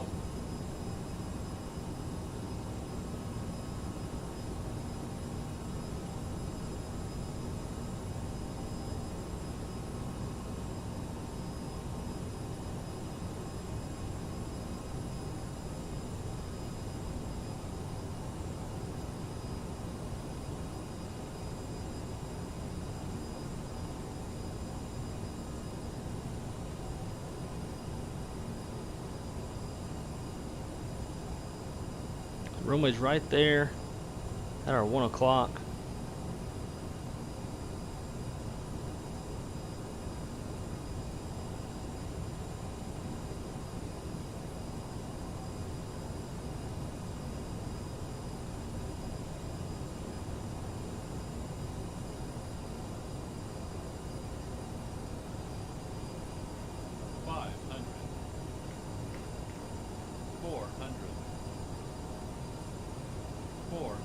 Ooh, got this shadow. That looks nice. 300. Bit of a tailwind.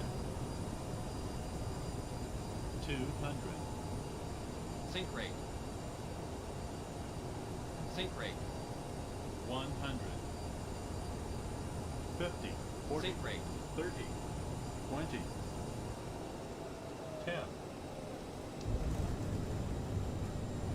How about that shit? Negative 17. I can do it. When the frame rates are good. So obviously, Midway is the issue. The airport's way too detailed. Frame rates are a lot smoother coming into here.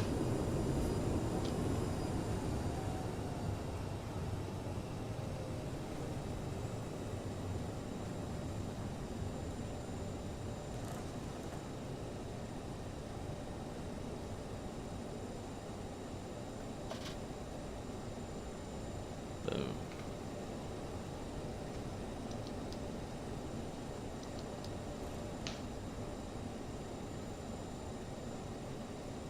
I don't know about ever, but Please remain seated yeah, until it's still a little bit choppy. complete stop.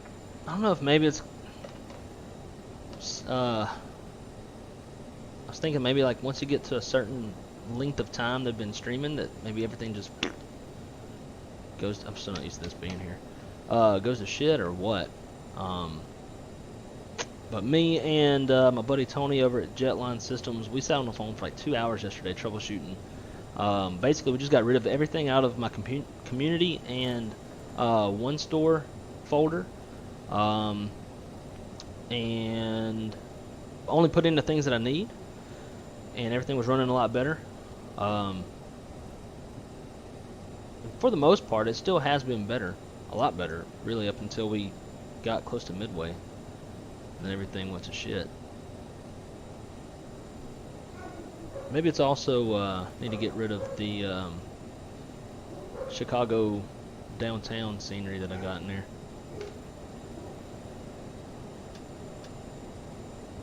Ooh, we were flying without our strobes on.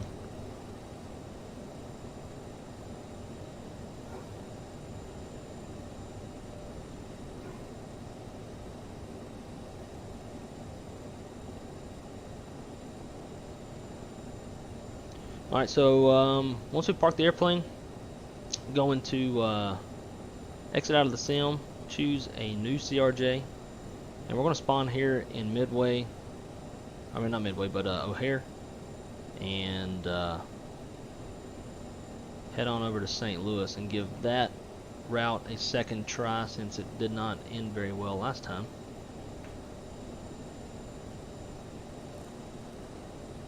Is that the taxi in line? Yeah.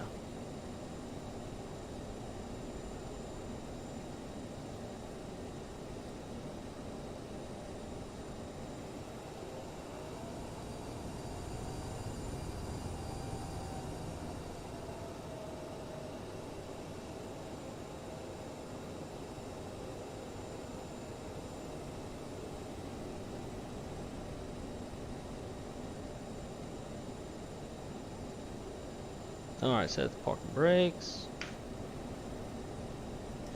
Brakes are set, APU is on. Oop, wrong lever.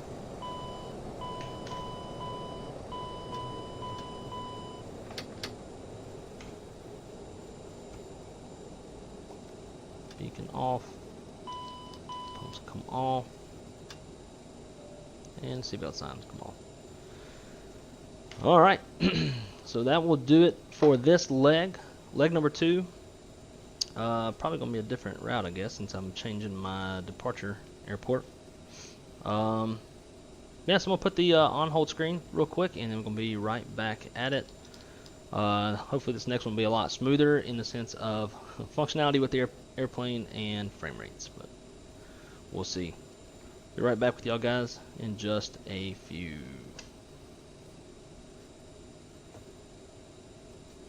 Or no.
Alright.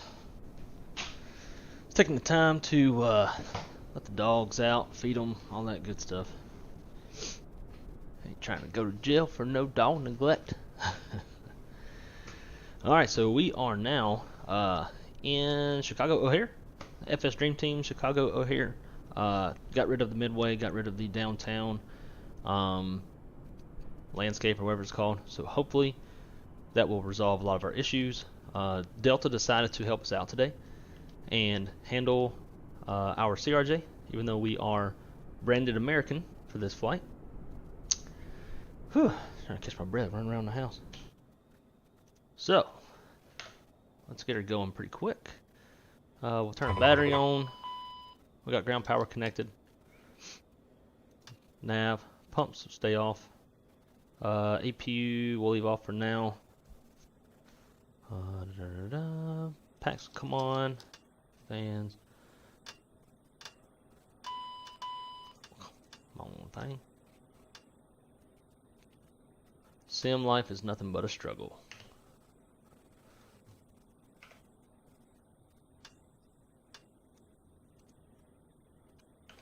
Boom. Alright. Now let's init. We are in ORD. Where's the R? There it is. D. It's nuts.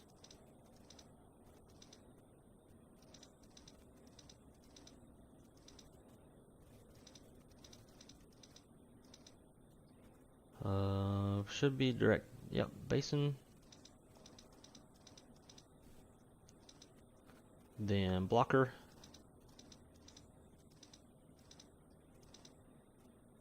Execute that. Backward to flight plan.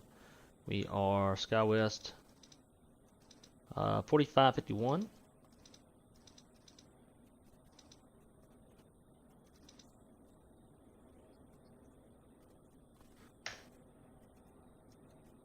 Over here and we'll input, take the easy way out. Zero fuel weight's going to be 55,000 pounds. And then our fuel will be 6,600 pounds.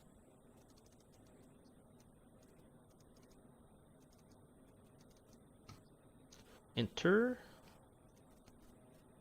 Might as well have the camera on, right? If we got it. So let's see. Boom, boom, boom. Set payload in simulator. Copy data to FMS. It's going to be a flaps 8. It is dry. Set our V speeds. Cruising altitude, let's call it 28,000 feet. Execute that. Now departures. Haven't even looked at the Addons.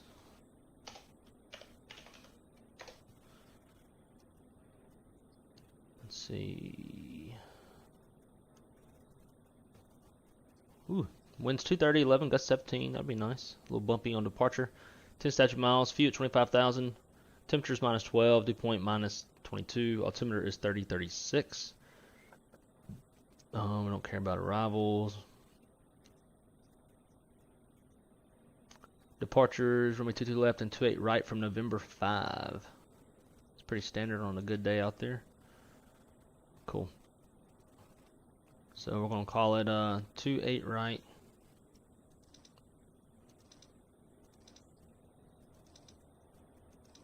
Obviously we can only do full length in this thing.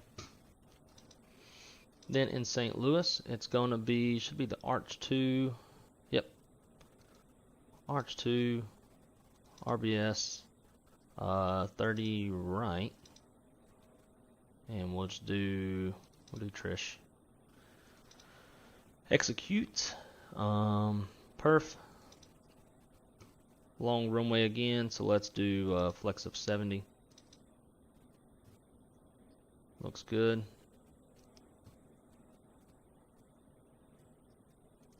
Everything else should be set. It is. So now in our charts, get our charts set up. Go flights. Import from SimBrief.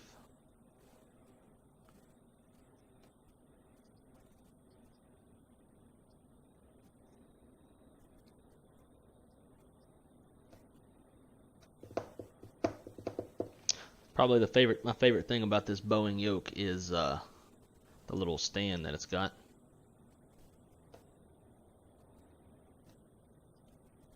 I've already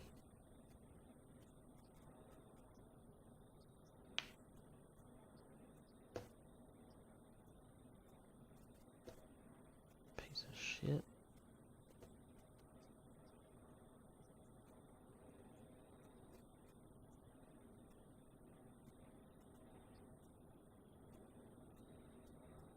It's not taking my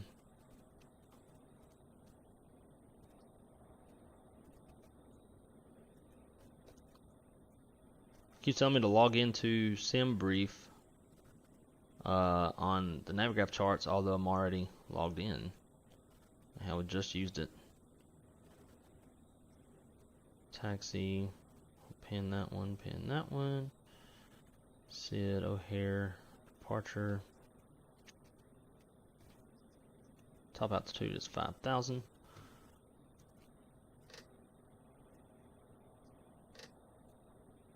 Got that in.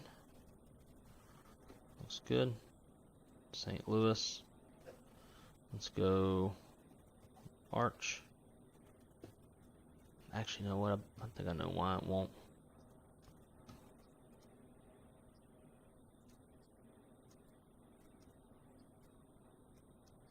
Yep.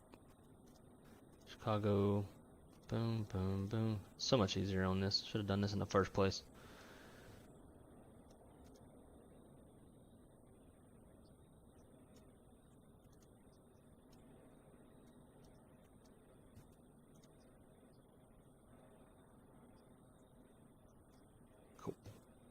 Now we'll go flights, load that in, boom, everything is there, just how we want it. Sweet. Okay, so the FMS is set. Go flight plan on this one, legs on that one. Actually, let's do direct.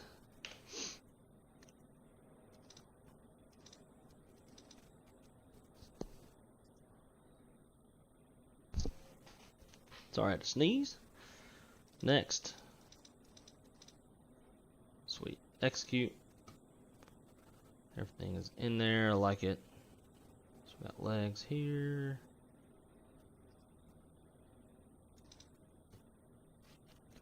Alright.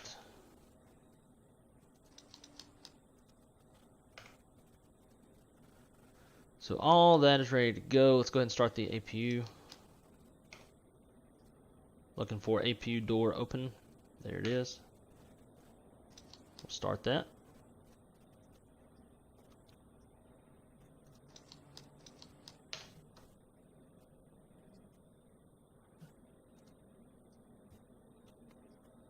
We'll go ahead and pull the jetway.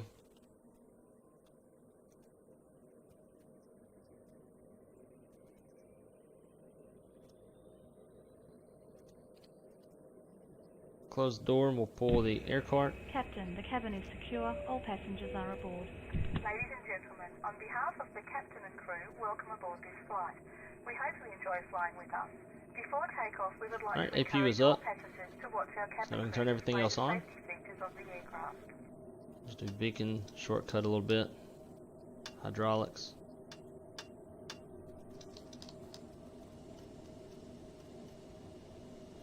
Packs, all that's set. Seatbelt signs can come on. Oh my god. Hang on guys, I'm gonna put my dogs up because they won't stop barking.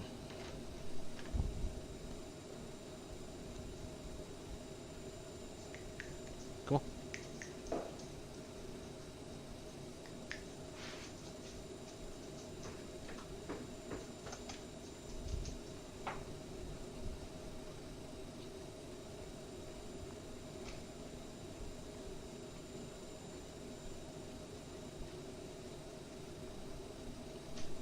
Okay. Yeah, there's some folks across the street and they won't shut up. Alright, we can pull the power. I don't know if they even ever fully hooked up.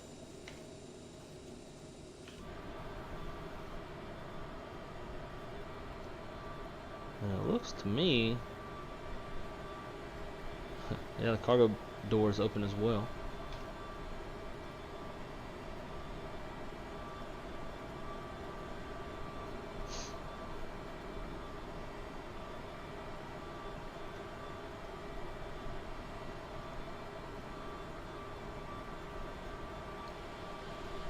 Doesn't seem like that door will shut.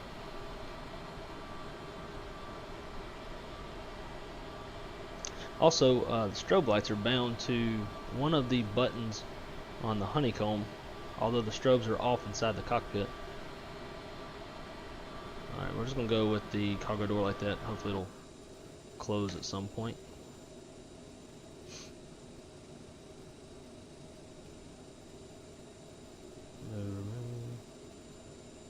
In place.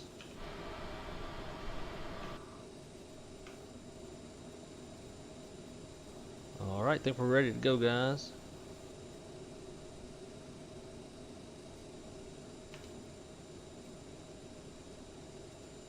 Cockpit to ground. This is ground. Stand by.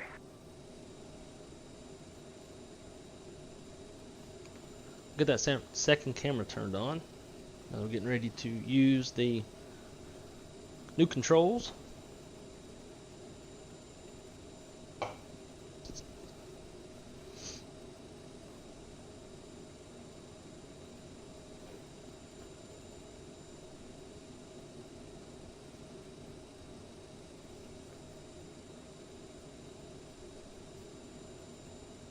Okay, sir. The bypass pin is installed. All doors and hatches closed and all ground equipment is removed. The parking brakes are set. You may lift. Parking brake set. Lifting the aircraft. So wait, right, November 5. So we're going to take off from. Standing by for pushback. Alright. Let's get Please have going. parking brakes. No. Cockpit to ground. Go ahead. We are cleared for start and push. Okay, cleared for push start. Parking brakes are released. Commencing pushback. You can start the engines in sequence. It will start in the sequence.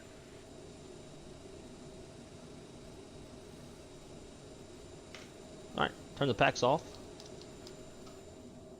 And we'll roll number 1. It's going to tell me the cargo door.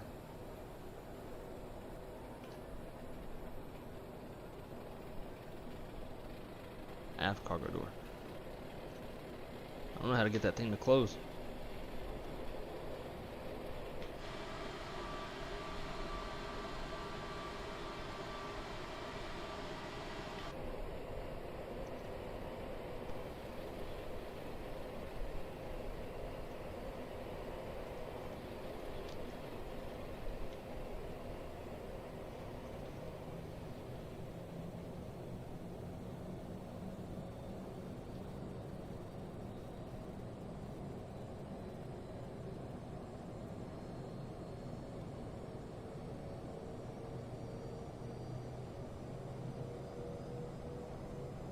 Okay, pushback completed. Please set your parking brake.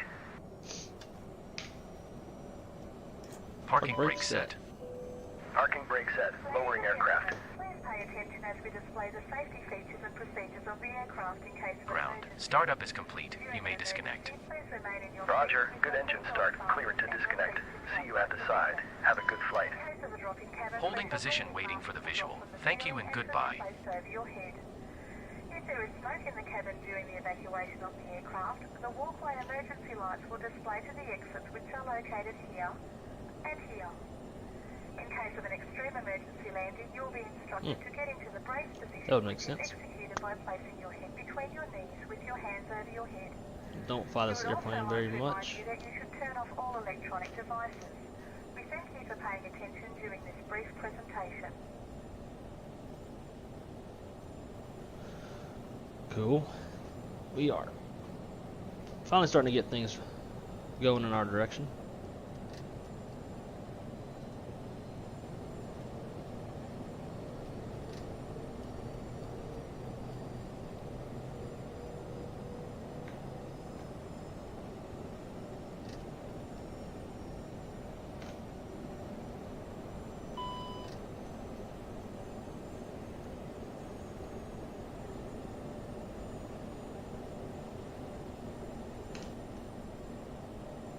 Alright, looks like a good start on both engines. Work our way down. And looks good. We'll kill the APU. Packs come back on. Down to the center pedestal. Stab trim, mock trim, yaw dampers come on.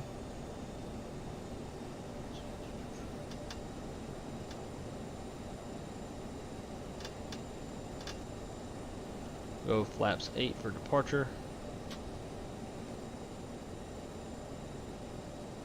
What was it saying? Service door. All these damn doors open. Alright. So we got that. Trim it down to 6.0. And we are ready to go.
Looks like ground ops missed some snow clearing on this portion of the taxiway.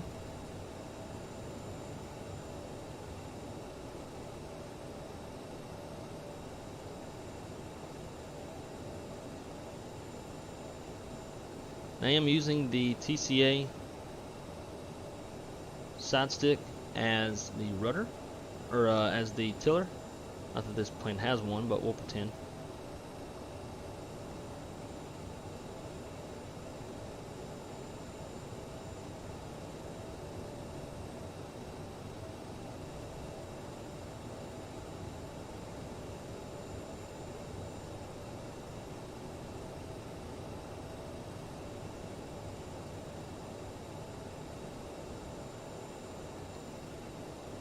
And we're just making our way over to 28 right at November 5. And that's where we will be departing.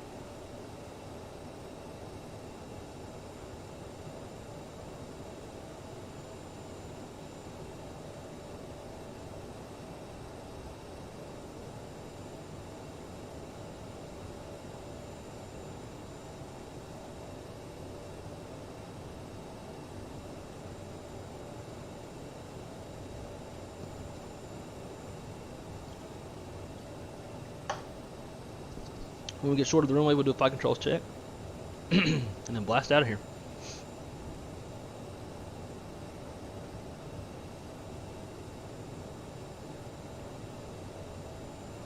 And here is November 5.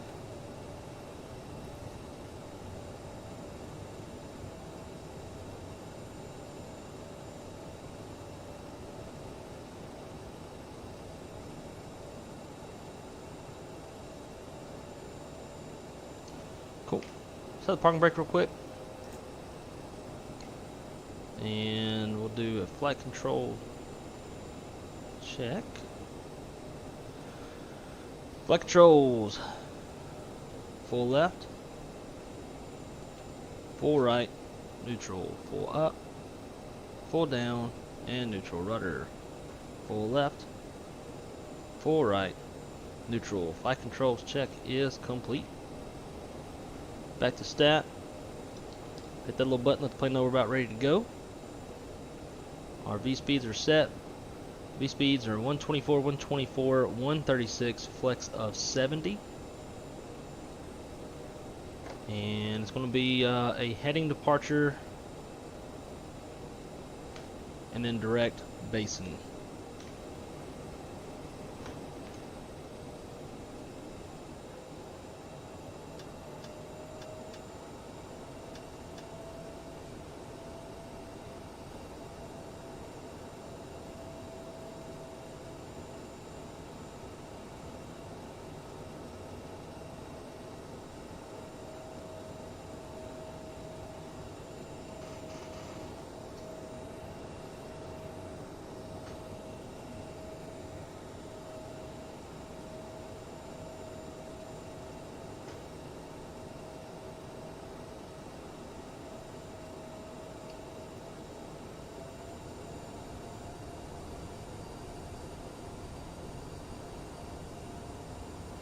Our departure heading is 273.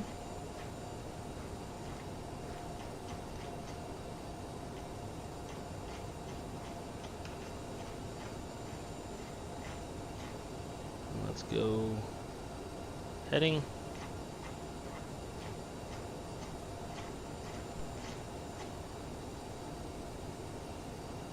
There we go. Alright guys, let's blast out of here. Forward pressure on the yoke.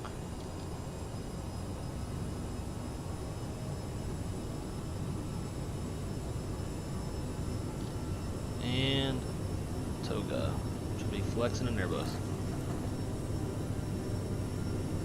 80 knots. There's V1, hand off the throttle and rotate. We got positive rate. You're up.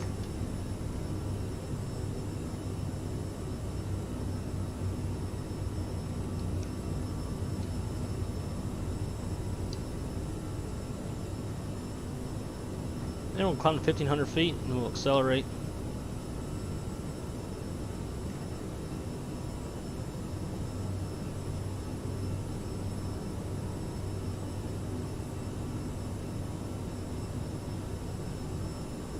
And there's 1,500.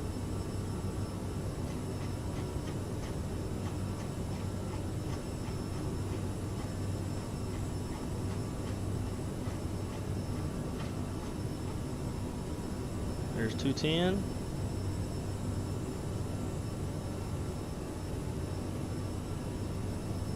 And let's go speed mode. Nav. And the airplane is not wanting to hold that speed. Direct. Bacon. We'll go flaps up. Why ain't you doing what you supposed to do? That's probably why. Now we'll go speed. Cool. Always forget to go into climb power in this airplane.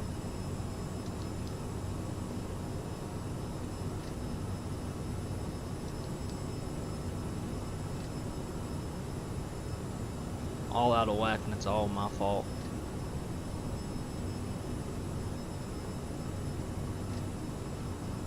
Go to our final cruise at 26.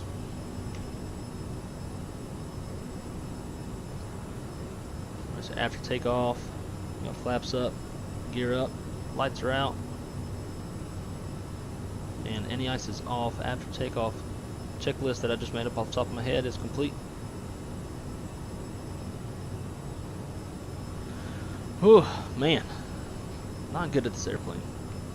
I was definitely better at it yesterday than today. That's for sure.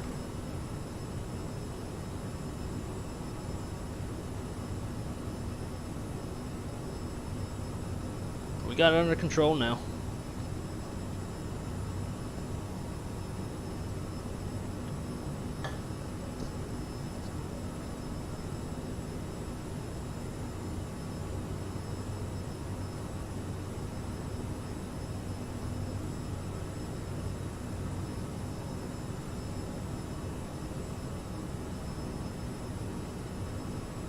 And there's 10,000.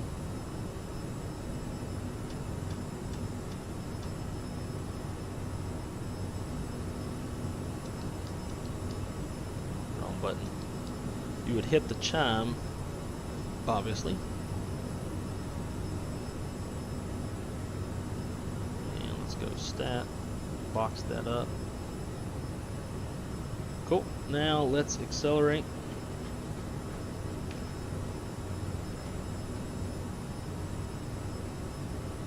Hold there 310. By the time we get up to cruise, they will probably be pretty close to the overspeed.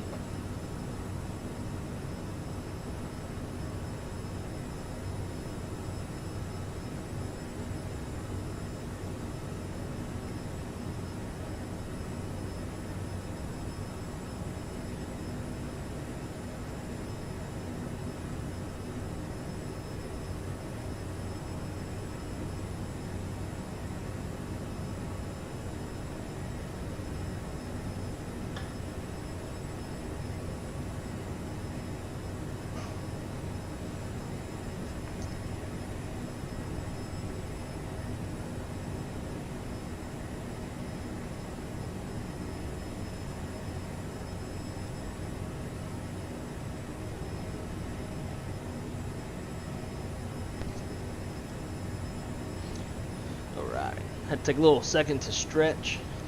Back's getting a little stiff. So if you're just joining us, we are now crossing through 15.7 for flight level 260 on this 49-minute flight from Chicago O'Hare down to St. Louis. Hoping that we get better frame rates on this next approach than what we got on the last approach. On the last flight, we did Detroit over to Midway. Midway is a third-party airport that I'm using and is a very detailed airport with a lot of stuff placed. So with that, the frame rates tanked on approach and conducted a go-around. It was a pretty nice go-around, if I might add. It's quite smooth. You know, we weren't even set in the right. This button only works half the time. Whatever. We're already in standard. Yeah, we conducted quite a nice go-around. Brought it back around. Landed. Frame rates were god-awful. So as a little test, I was curious if it was really Midway or if it was my sim. So we took off. Flew over to Chicago O'Hare. Real quick little hop, obviously. And it was Midway because the frame rates were much better in Chicago, or Chicago O'Hare. Good enough that I was able to land at negative 17 feet per minute with this freaking awesome TCA Boeing yoke. If y'all are on the fence about getting one of these TCA Boeing yokes, turn on the second cam so y'all can see a little better. Yeah, this thing is phenomenal. Like, this pendular pitch axis is unreal. You can absolutely butter some landings with the thing. You have a lot more control over your pitch than, say, with the Honeycomb or Logitech, where that pitch axis is just is a little bit rough. It's a little bit jerky. This thing is as smooth as you want it to be. I would highly recommend getting it. And if you don't believe me, go play back a little ways and go watch the approach that I made into Chicago O'Hare, and you'll see it's pretty smooth. I really like this. Honeycomb, on the other hand, it's great. I do have a few issues with it. It might be more so of a quality control kind of thing than how it's built, but nonetheless, the Honeycomb has great tension, a lot of range of movement on the axis. The autopilot panel, which you're going to see me use quite a bit in this flight, it's awesome as well. You control heading and speed and vertical speed, stuff like that. I forgot to turn on the little, you have to initialize an executable program to get the lights to light up, and you have to do it before entering into a flight. Naturally, it doesn't just work, but nonetheless, Honeycomb's pretty good in there. There's a little bit of the axis on all of the axes that are dead for me, 1,000 to go. But nonetheless, I still like it. I might exchange it for another one just to see if another one would be better. But yeah, I really like the Honeycomb, but this yoke is where it's at. And I've also got the TPR Thrustmaster pedals, and still getting used to those. I changed the sensitivity today, so I'm still getting a little used to them. But very high quality, very customizable, in which you can customize the pitch of the pedals and what angle you want them positioned at all times. I got mine relatively flat just because I like to rest my feet on the pedals all the time. If I had them straight up and down, it'd be a little hard to do that.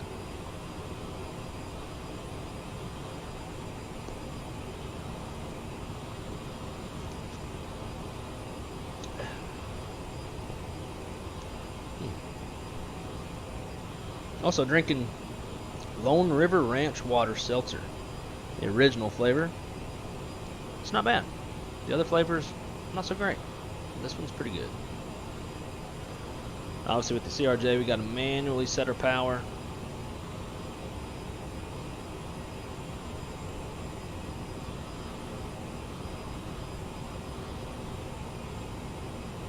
I'd like to come over here to the captain's side. and kind of expand the range on the ND further out than I have on my side. Obviously, in the real world, each pilot gets to do whatever they want with their side. But I do know, based off some pilot buddies of mine, you'll get some captains that want their screens excessively bright, and then you'll have others who want them kind of dim. And I'm sure if the person sitting beside you does the opposite of what you like, then that can be a little annoying. In fact, one day, a buddy of mine and I were flying shared cockpit in the Airbus, and he had his screens all the way up at night, which kind of bothered me a little bit because I like mine nice and dim.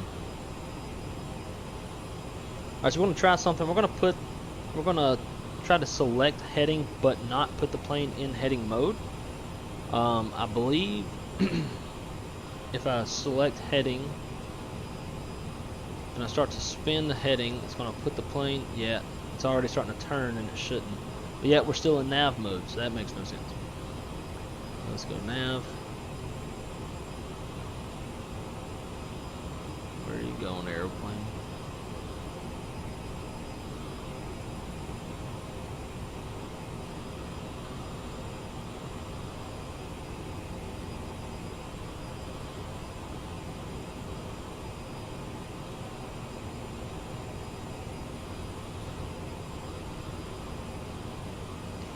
It is a little finicky with this Honeycomb, but the functionality is still great.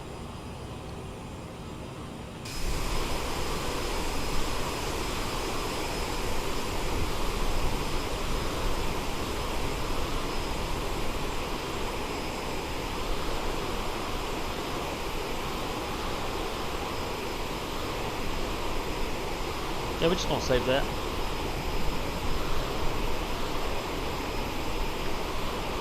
AAA.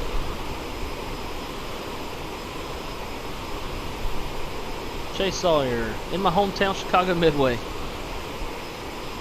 Yeah, man. Was anyways.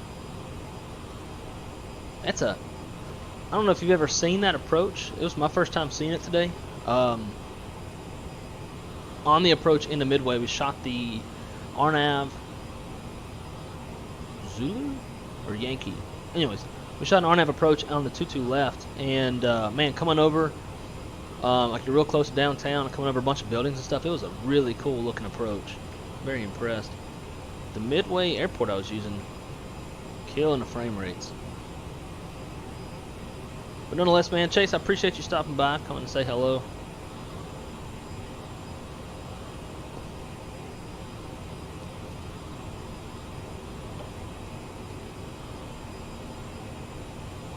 I think we've got the power set pretty well thus far. Let's bring up the arrival plate. See what kind of descent we should be looking at. Coming in at Roberts VOR across Jarkey at flight level 280. We're at 26. Then at or below 310, 280 knots at honk. Honky tonk, badonk donk. Old son. So we'll just hold what we got here for a little bit.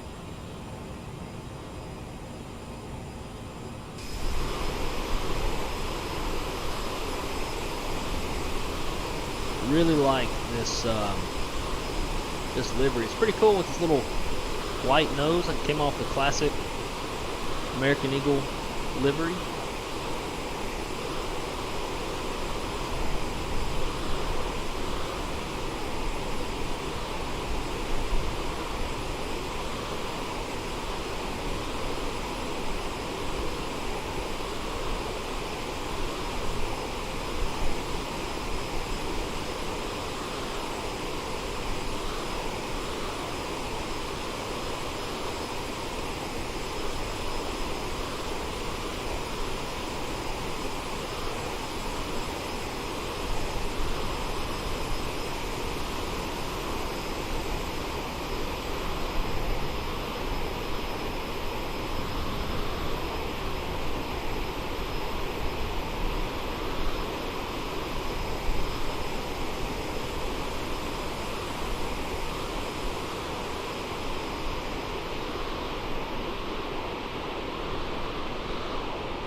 Not a big fan of all that air noise. A little excessive if you ask me.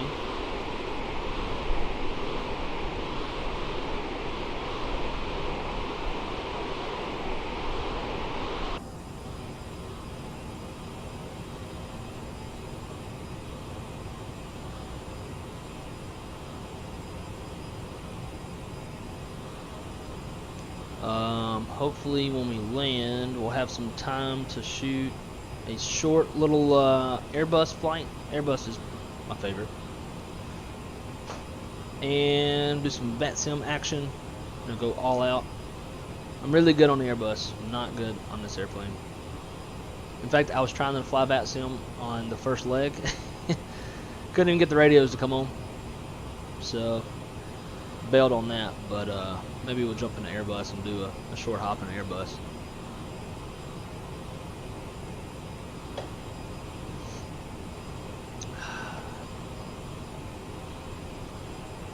Got to go to work tomorrow. Go dispatch some flights for the next 7 days. Not really looking forward to it. Love my job. It's a great job. Sometimes it's fun, sometimes it's stressful as hell. But nonetheless, I would much rather be sitting here, streaming with you guys, drinking a beer, and getting my ass kicked with terrible frame rates. It'll be a lot better.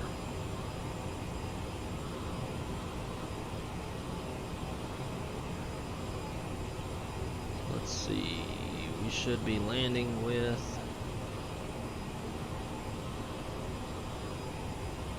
3.3 fuel on board. Where are we at right now? 4.8. What's our next fix? Mark. Oh, JARC. So at JARC we're supposed to have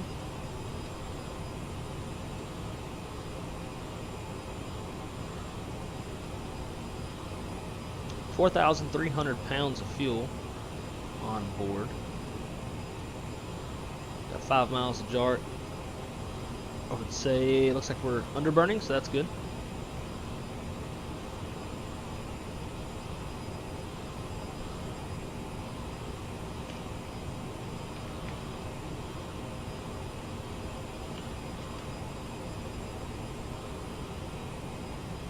And I think tonight, maybe, see if I can get away with it.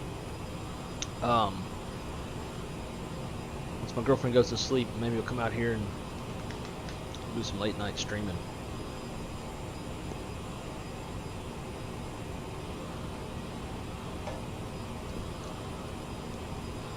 Need a better light shining on this so y'all can see it.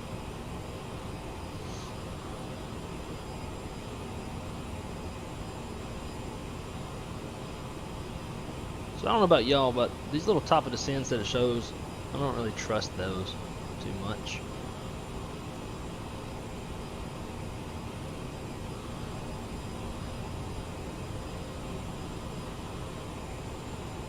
Across arch at 11,000 or above. It's less than 80 miles out. Yeah, we still got a minute until we can start coming down.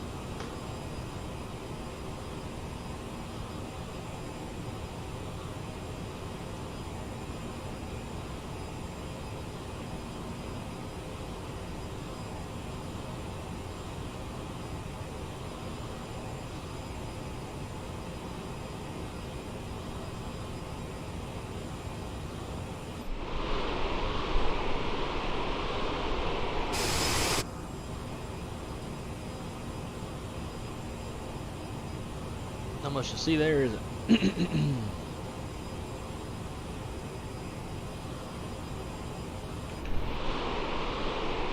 it does that.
So we're 120 miles out on our route from St. Louis. We're at the 26,000 feet. I'd say probably start coming down 100 miles or so. Maybe 90. We'll do 100, just play it safe. I'd rather get down low sooner than later.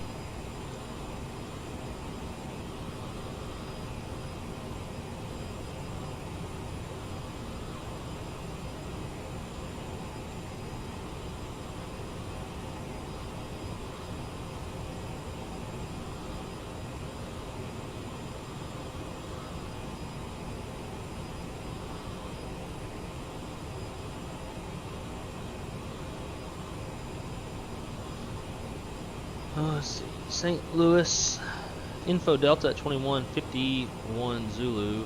Time is currently 22:51, so we should see a new Addons come out here any second. So we'll give it a couple minutes and then we'll check again. Get the latest altimeter setting.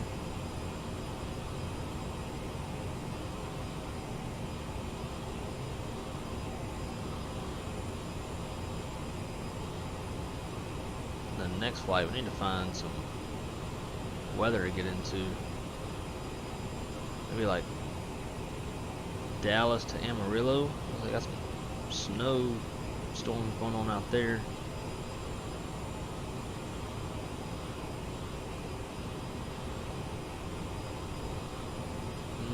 That's past.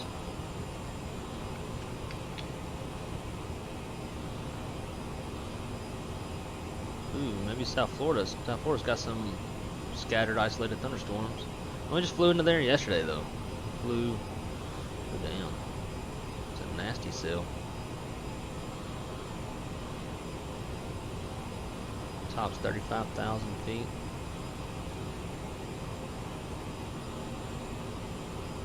There's not much weather anywhere else. It's either north central Texas or South Florida for weather.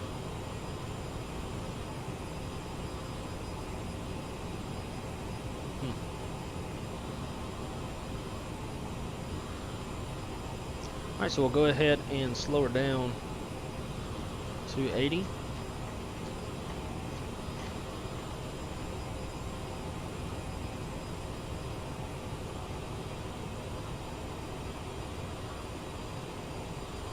And we'll start bringing the plane down. We'll start with 11,000 feet.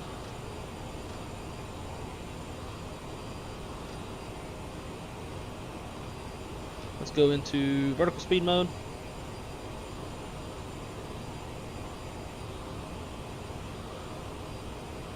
And we'll start with 2,000 feet per minute.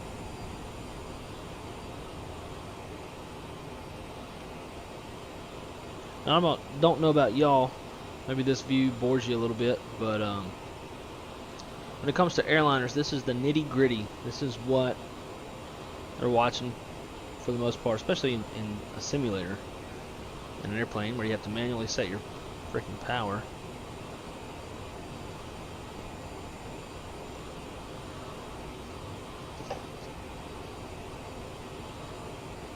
We need chase plane to come on and give us something good. If a Sobo, Microsoft, will ever make the camera system to where they can, chase plane is where it's at. I definitely need a lot more than 10 custom views. Could easily probably use 15 to 20.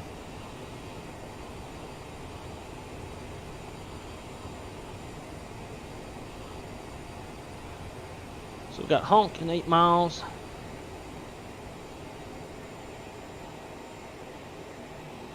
We'll slow down to 280 for honk.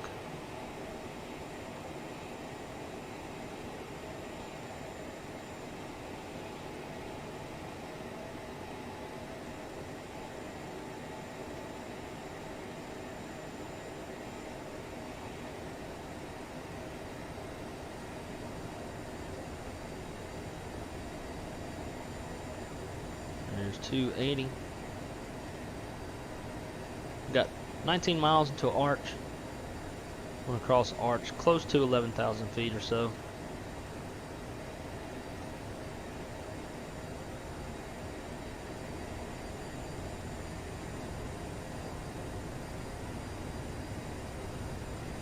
Catching a little bit of turbulence.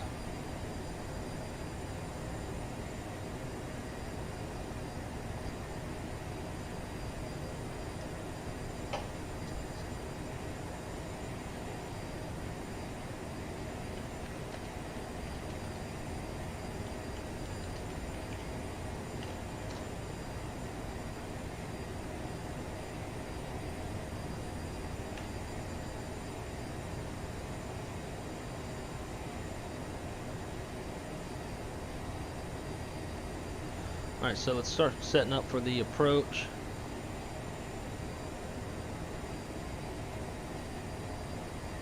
So our ILS frequency is 111.3.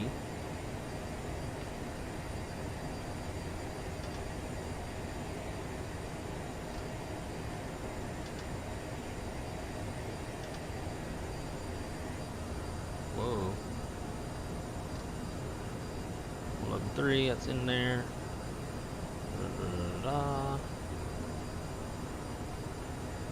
Cool. Not really sure what happened with speed and that jolt that we got. Alright, so let's check on the latest ATIS for St. Louis. We're still showing an old one, 2151. We need 2251 ATIS. We'll just go with the old one for now. Altimeter is 3039. 3039.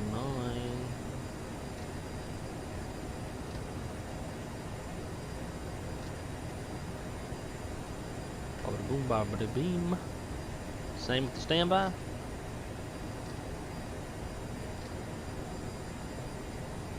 And over here on El Capitan side, that was the definitely the wrong one.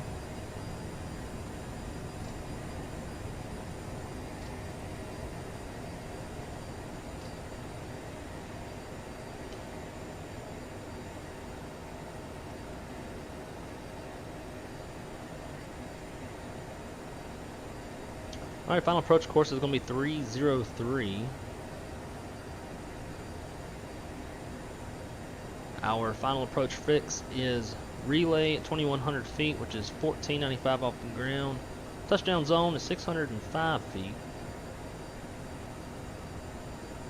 We want to be stable 1000 feet above the ground. If we go missed, we'll make a climbing right turn to 3000 and then just fly the downwind, come on back.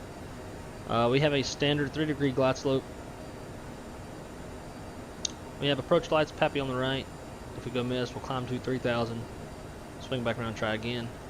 Minimums for the Cat 1 is 200 feet on the ceilings, half-mile viz. We've got that. Beautiful night outside.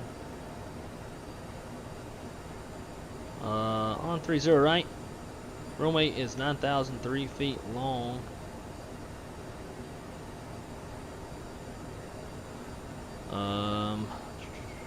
Let's see, 30 right. We have high intensity runway lights, centerline lights, approach lights, Pappy on the right. It's grooved, and let's see, from the glide slope we've got 7,803 feet of runway. It's 150 feet wide, so it is not narrow runway operations. And we'll consider our approach briefing complete.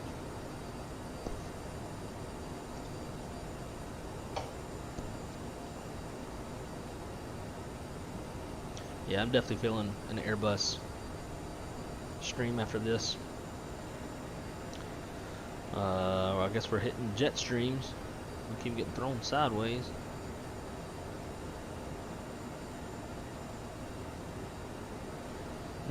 So what to fly? What to fly after? Excuse me.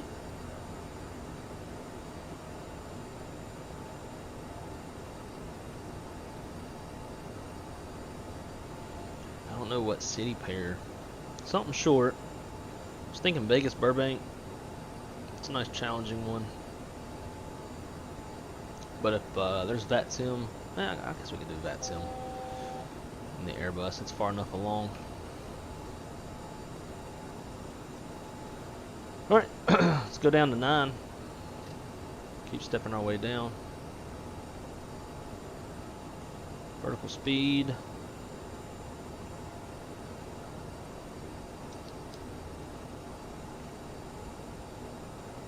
We'll do 1,500 feet per minute.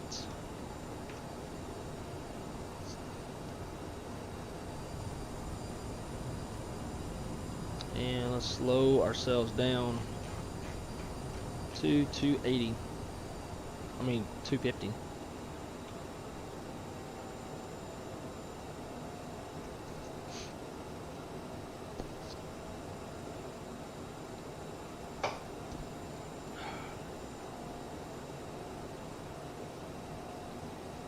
Let's see what Captain Shaquille Oatmeal is doing tonight. Don't reckon he's doing a live stream tonight. 1,000 to go. Lights can come on.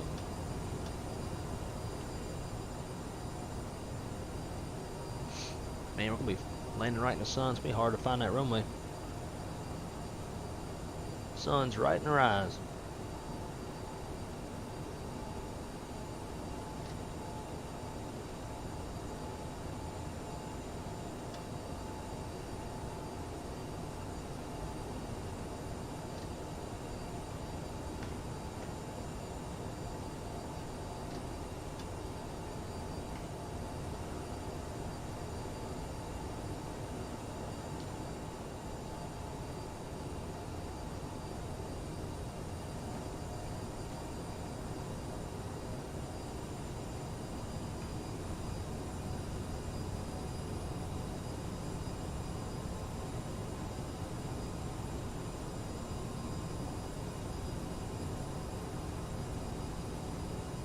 So estimated fuel on board at arrival is 3,700 pounds. Curious to see if we're actually going to land with that or not.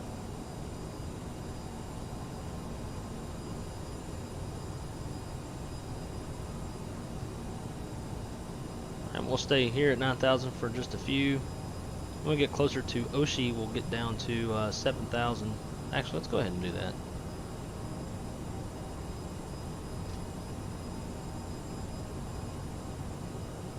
There's 7.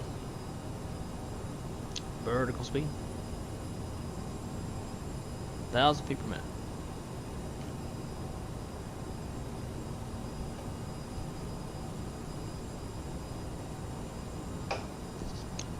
Really digging this original ranch water flavor. It's actually pretty good. Nothing like flying a flight sim when you're a little lit. It's the best way to fly.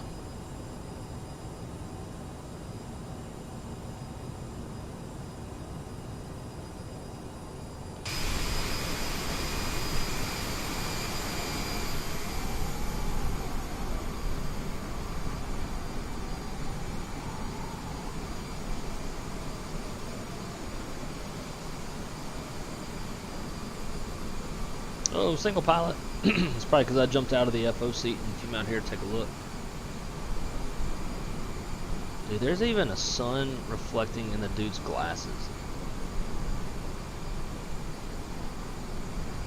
That's kind of a sexy picture right there. I'm not gonna lie.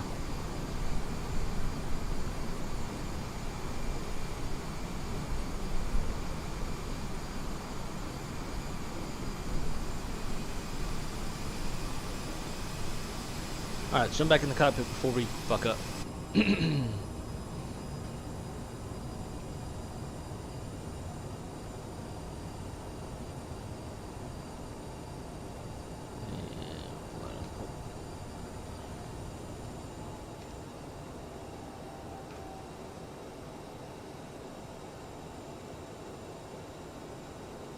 Oh, we're still looking good. We need to cross Oshi around 7,000 feet or so. We're at 7 now. It's supposed to be above 8. That's okay. That's why it's going to take a lot of practice flights in this airplane before we start doing any BACEN. And by the time I get proficient in this airplane, Pmdg 737 will be out, and I won't give two shits about this airplane no more. Now we'll be flying the 7.3. Just like everybody else.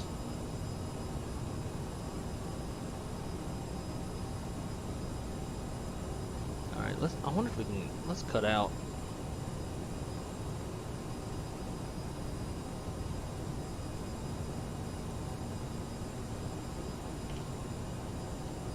Direct.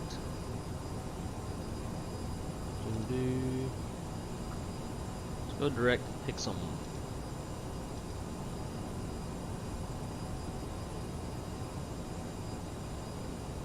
Hopefully the airplane does what it's supposed to do. Altitudes go down to 5. And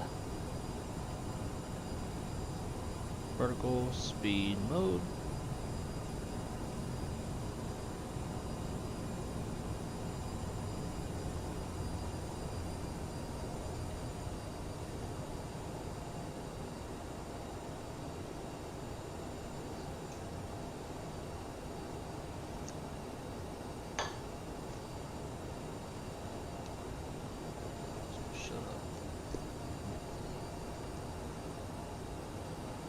Gotta pee.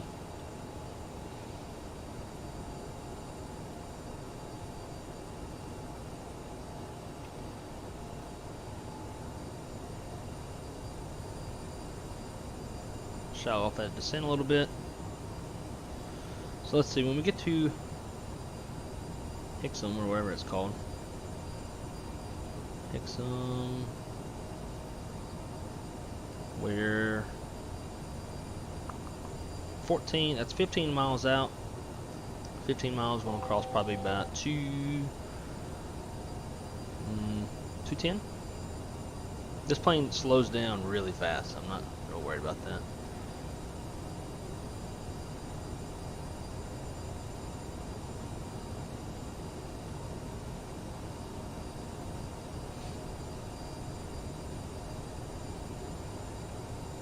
Hixum 13 miles out. Total of 26 miles until we are touching down in St. Louis.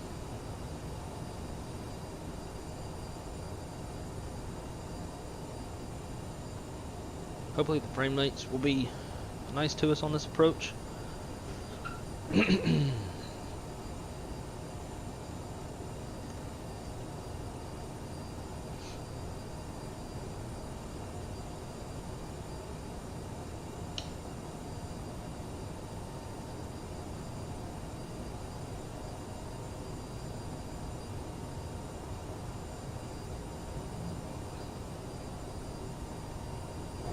Hopefully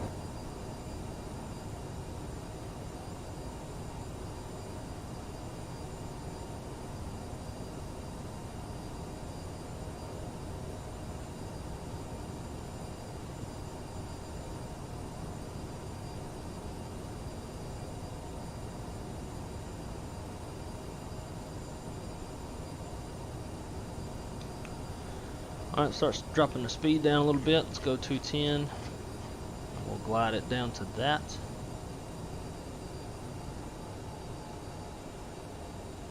And then once we turn, we'll arm the approach. 609. How do the dogs even hear them?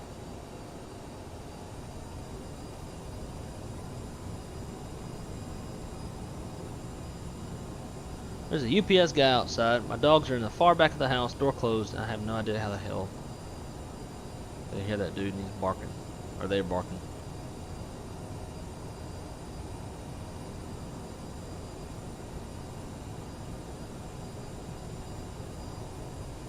Alright, so let's get both cameras on. We're getting ready to start the approach.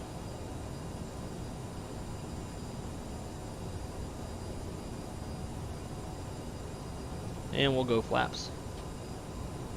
8.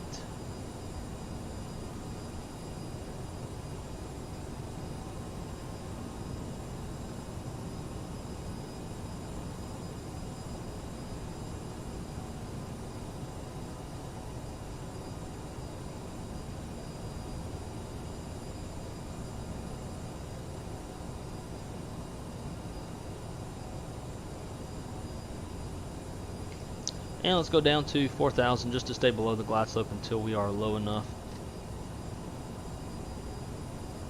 Vertical speed.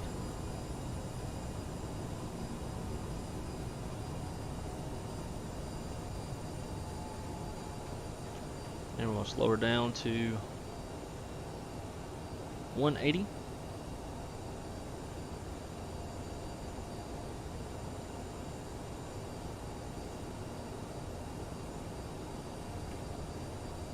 Got the airport out there at our 1 o'clock. Glide slope is just about in position. Let's go approach hold. See if this button works. Looks like it does. Sweet. Course needs to be 303.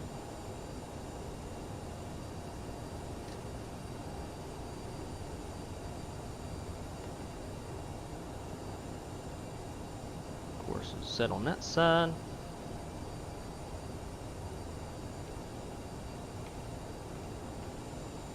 So once we level off at 4,000, we'll capture the glide slope. Go ahead and go flaps 20.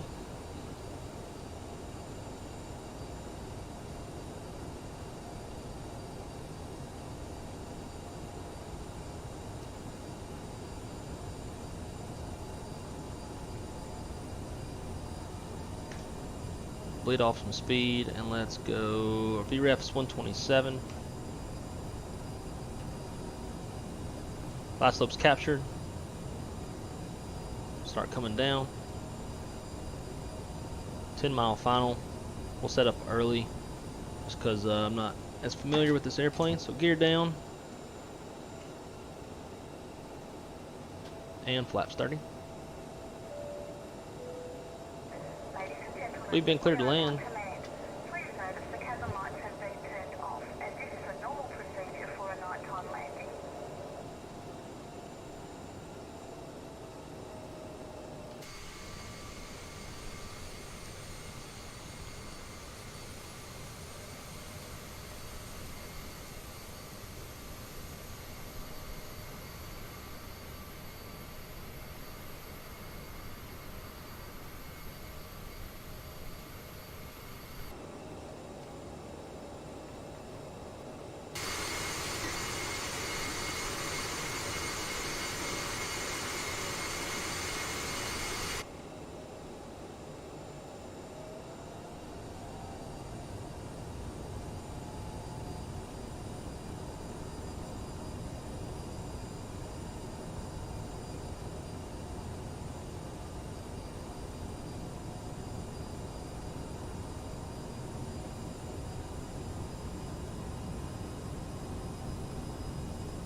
And we're on 7-mile final. Let's go flaps full.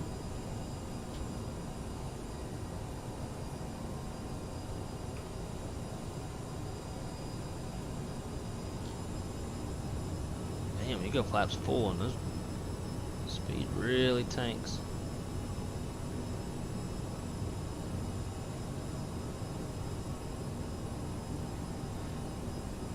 All right.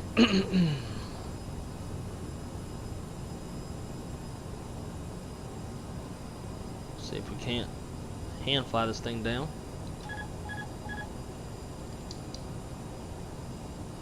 Does seem to have us pretty steep.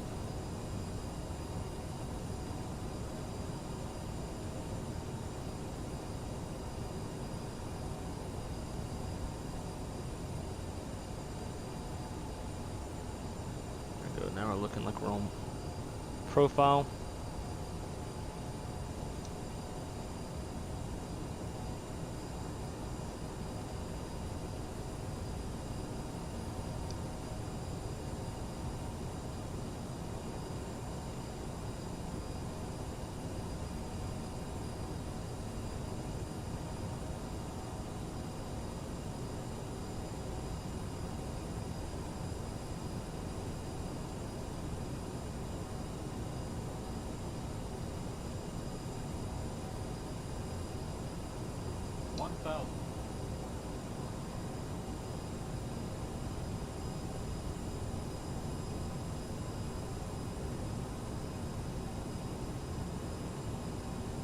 We are stable.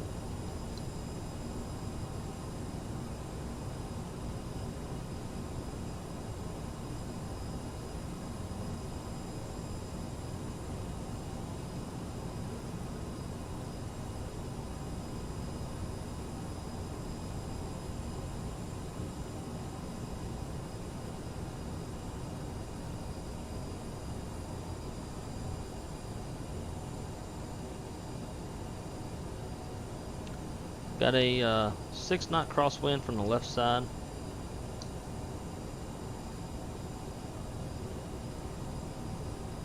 Flighting that to stay on the center line.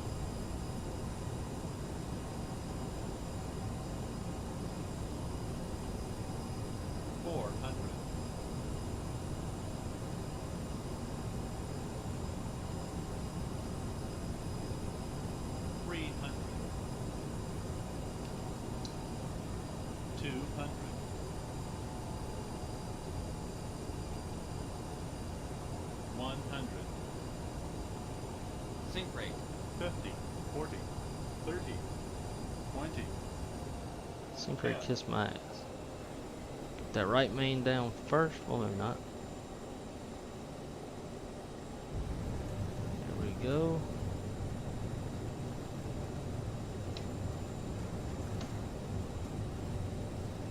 Oh, I forgot to arm the reversers. Manual braking. We don't need it anyways.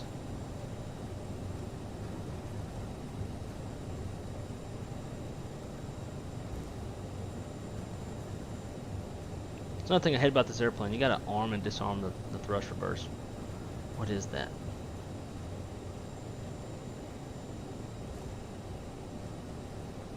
Alright. I'll take it. Negative 19 feet per minute. That is 2 straight landings. Super duper smooth.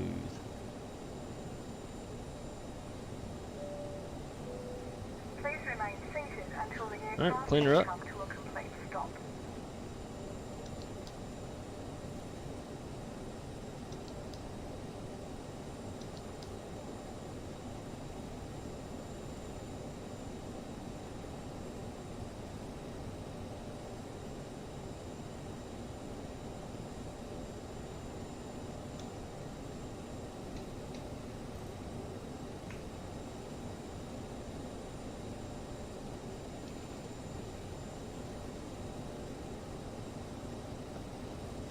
Well, welcome to St. Louis, Missouri, my old stomping ground before I moved down to Florida.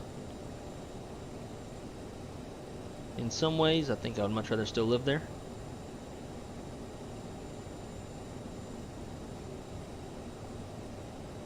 Alright, where does American park, if I remember?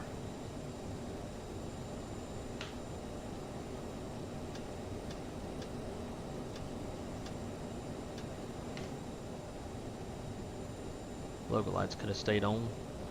Oh well. We'll just pick us out a parking spot right over here.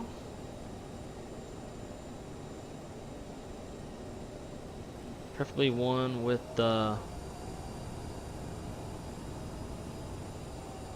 jetway.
That'll work.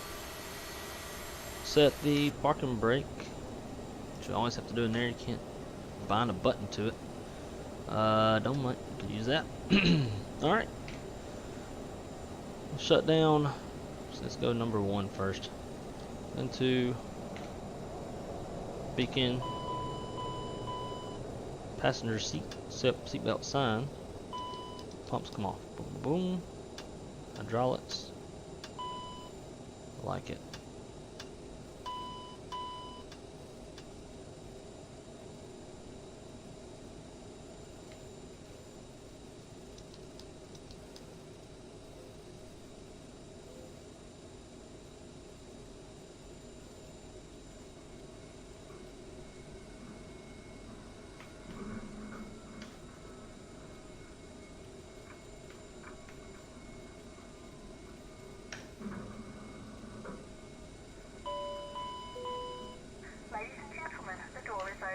Please make your way to the exit and please make sure you have all your personal items and carry-on luggage. Alright, ladies and gentlemen, that will do it for today's stream. Got some good practice in with the new yoke. It's pretty good landings. I'm pretty satisfied with it thus far. I think we're going to kill this stream and probably start another one. Really feeling in the mood for some Airbus. So as always, for those of you who made it this far, I really appreciate you stopping by and saying hello. And if I've earned your like, I hope that you will like the stream, as well as if I've earned your subscription, I really hope that you will sub. But as always, on behalf of Wrong Side Simulations, my name is Blake, and everybody have a good day, and we'll catch you on the next one.